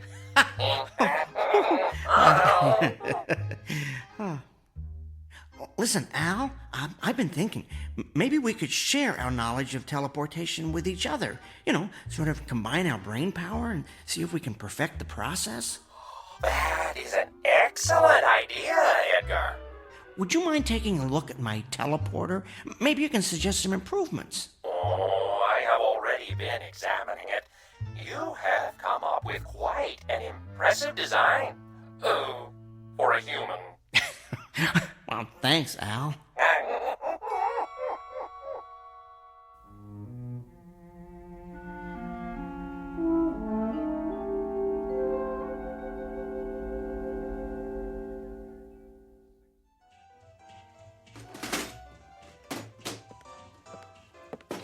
Edgar, is that dishwasher ever going to be fixed? Should be good as new by dinner. I picked up a new gasket today. Well, it's about time.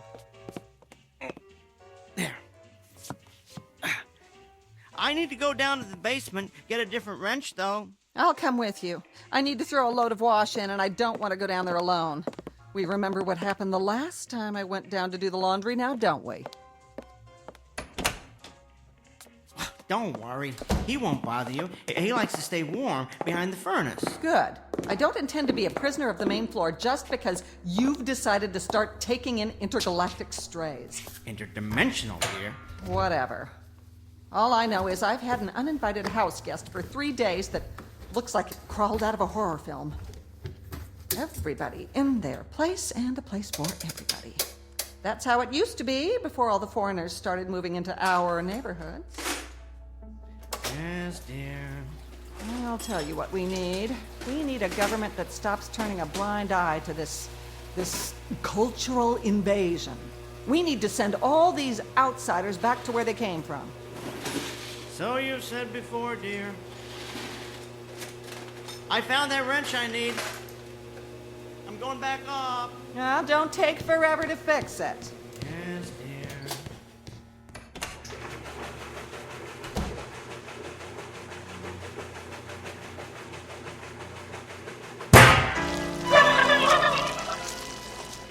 Aw, what's wrong, Quasimodo? Did that scare you? Well, don't worry. I just accidentally let the washing machine door slam shut. You've got nothing to worry about. Yet. But I'll tell you this. If I don't start seeing some money coming in from this brilliant scheme cooked up by Edgar Rockefeller up there, I will call my cousin. And the FBI will come here to see what Edgar's doing with that telethingy, and you will be hauled away and dissected like a frog in a 7th grade biology class. You don't fit in here. You're contributing to the decline of what was once a perfect neighborhood. So you just stay down here in the dark where you belong.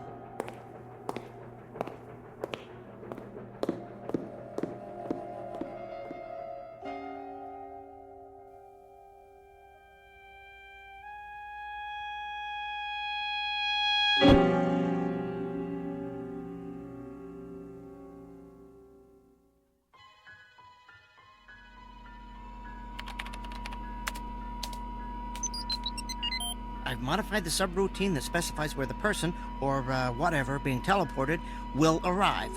Hopefully that'll put an end to any more random visits to unknown dimensions. If you entered the logic, as I said, it should work.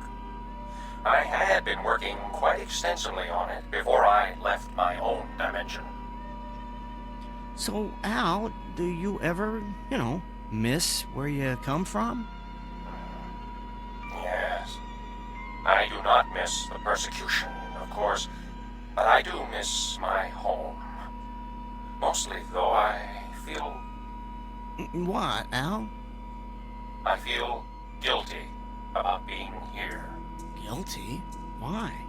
I believe I am contributing to the decline of what was once a perfect neighborhood. Where'd you get that idea? Well, Helen mentioned it. Oh, look, don't worry about Helen. I'll make certain she doesn't bother you anymore. As far as I'm concerned, you are an honored guest here. Oh, thank you, Edgar. That is very thoughtful. But that is not the only reason I feel guilty.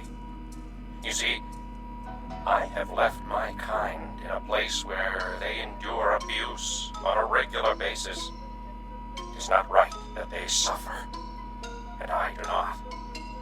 Perhaps I have made a mistake escaping from there. Well, you simply displayed a survival instinct, Al. That's something all living creatures do, no matter where they come from. I understand what you are saying, but I cannot help feeling that I have abandoned my species. I have been thinking that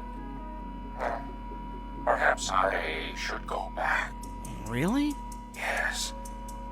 I would only have two regrets about leaving. One is that I would miss you, Edgar. Oh, thanks, Al. I miss you, too. What's your other regret? That I did not get to see more of where you live. I have so far only seen this, well, what do you call it? Hack-and-sack basement. That's true, isn't it? Okay, Al, you and I are going on a little field trip to the main floor. You can get a look at my world through the living room window. No, but I thought Helen did not want me on the main floor. Helen's out getting her hair done. She'll never know. Come on, let's go upstairs. Oh, wait a second. Maybe you should wipe your feet first. All of them.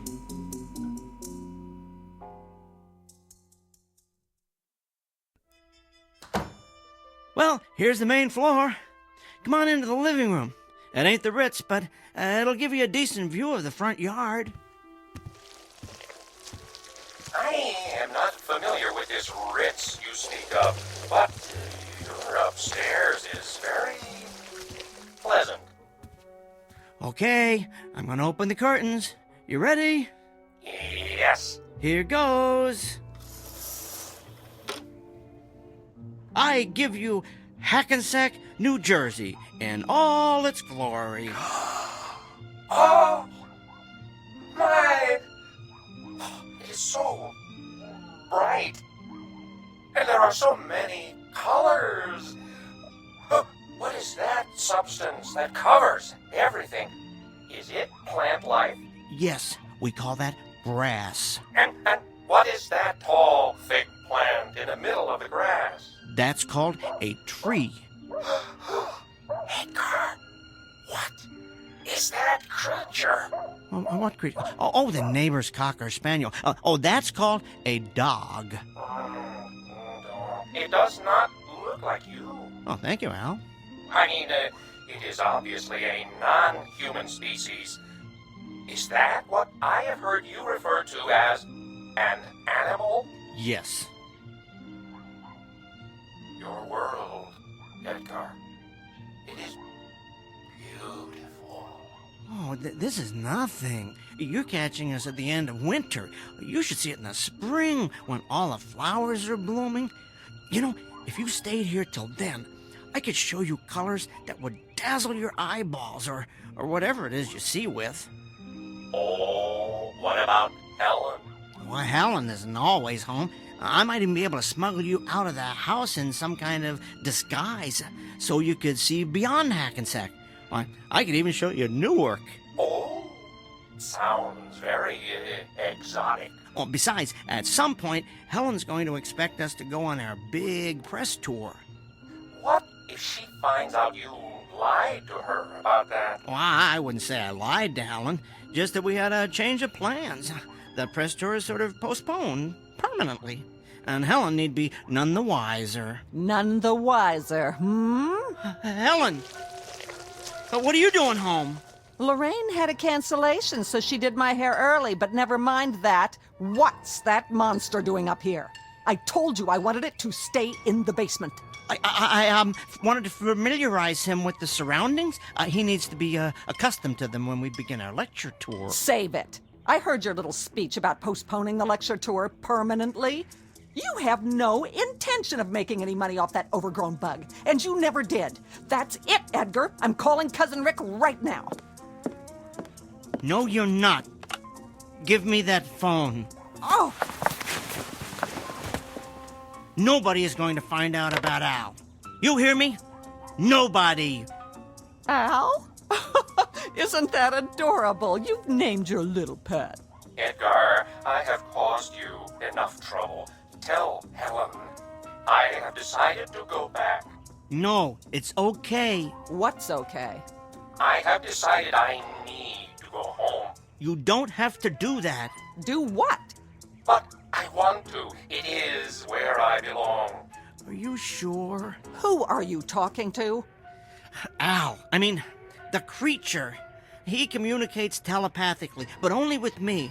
I can hear him, but you can't. Oh, how precious. Since you seem to have such intimate contact with alien creatures, why don't you blow in a call to the mothership and tell them to pick up E.T. here? Edgar, I do not wish to cause any more strife between you and your companion. Trust me, it was there long before you arrived. But I have given this a great deal of thought. While I do not wish to endure further persecution, I believe it would be more honorable to suffer with my species than to run away. Are you sure about this, Al? Positive. Well, if you're convinced it's what you want. I am. I will go down and prepare to be teleported.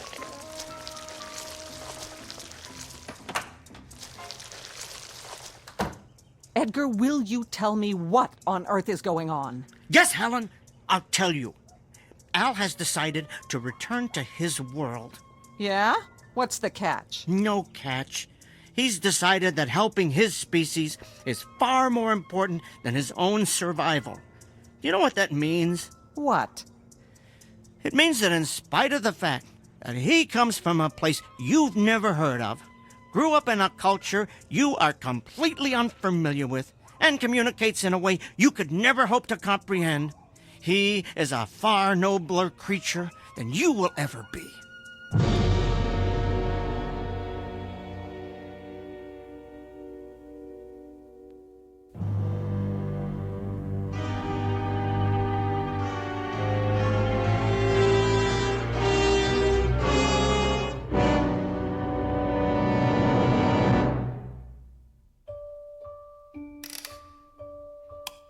Now, all right, that's the last of the calculations. I can't believe I let you fill our basement with all this junk.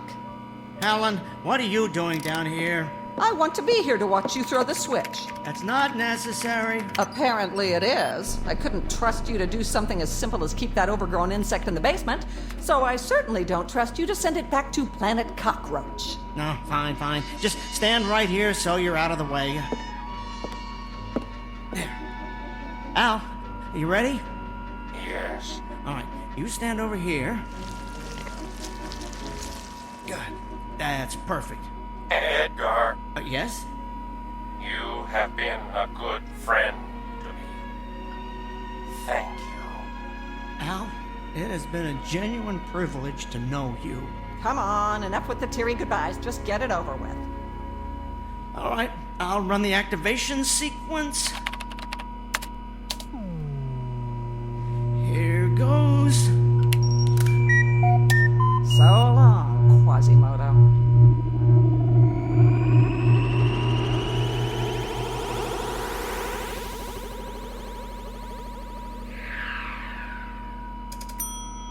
It worked.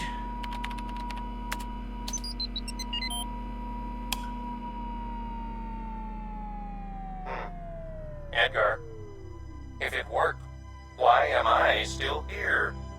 Al, my multi-legged friend, I had a change of heart. I do not understand. What is this change of heart? In this particular context, it means I decided not to send you back. I took your advice and stood up to Helen. I sent her there instead of you. Why? Well, I started thinking about where you're from. How there's a race there called the Masters, the fact that they've declared themselves superior to all other races, the way they exterminate anyone who's different from them. And I came to the conclusion that Helen would be right at home there. I cannot argue with your logic. Come on, let's recalibrate the teleporter. We need to figure out how to transport an entire species of many-legged creatures to a more compassionate neighborhood.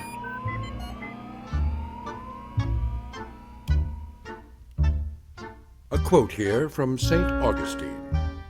Beauty is indeed a good gift of God, but that the good may not think it a great good, God dispenses it even to the wicked. Case in point, one Helen Peabody, whose husband Edgar has come to the conclusion that a pretty face is not the sole manifestation of beauty. Thus, a man of great intellect finds that one never stops learning about human nature, while a woman who has been celebrated for her loveliness finds herself deported to a place where beauty is relative, an ugly, intolerant little corner of the Twilight Zone.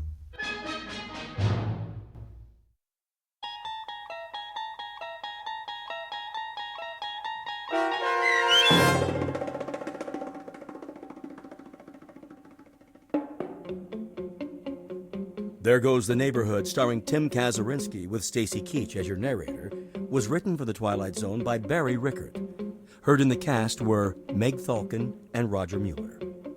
The producers of The Twilight Zone wish to thank CBS Enterprises and the Rod Serling Estate for making this series possible. This copyrighted radio series is produced and directed by Carl Amari for Falcon Picture Group and Westwood One. Custom Foley effects, sound design, and mixing are done in the Cerny American Sound to Picture Theater by Cerny American creatives Bob Benson, Craig Lee, Todd Beyer, and Tim Cerny. To learn more about the Twilight Zone radio dramas and to contact us, visit our official website at twilightzoneradio.com.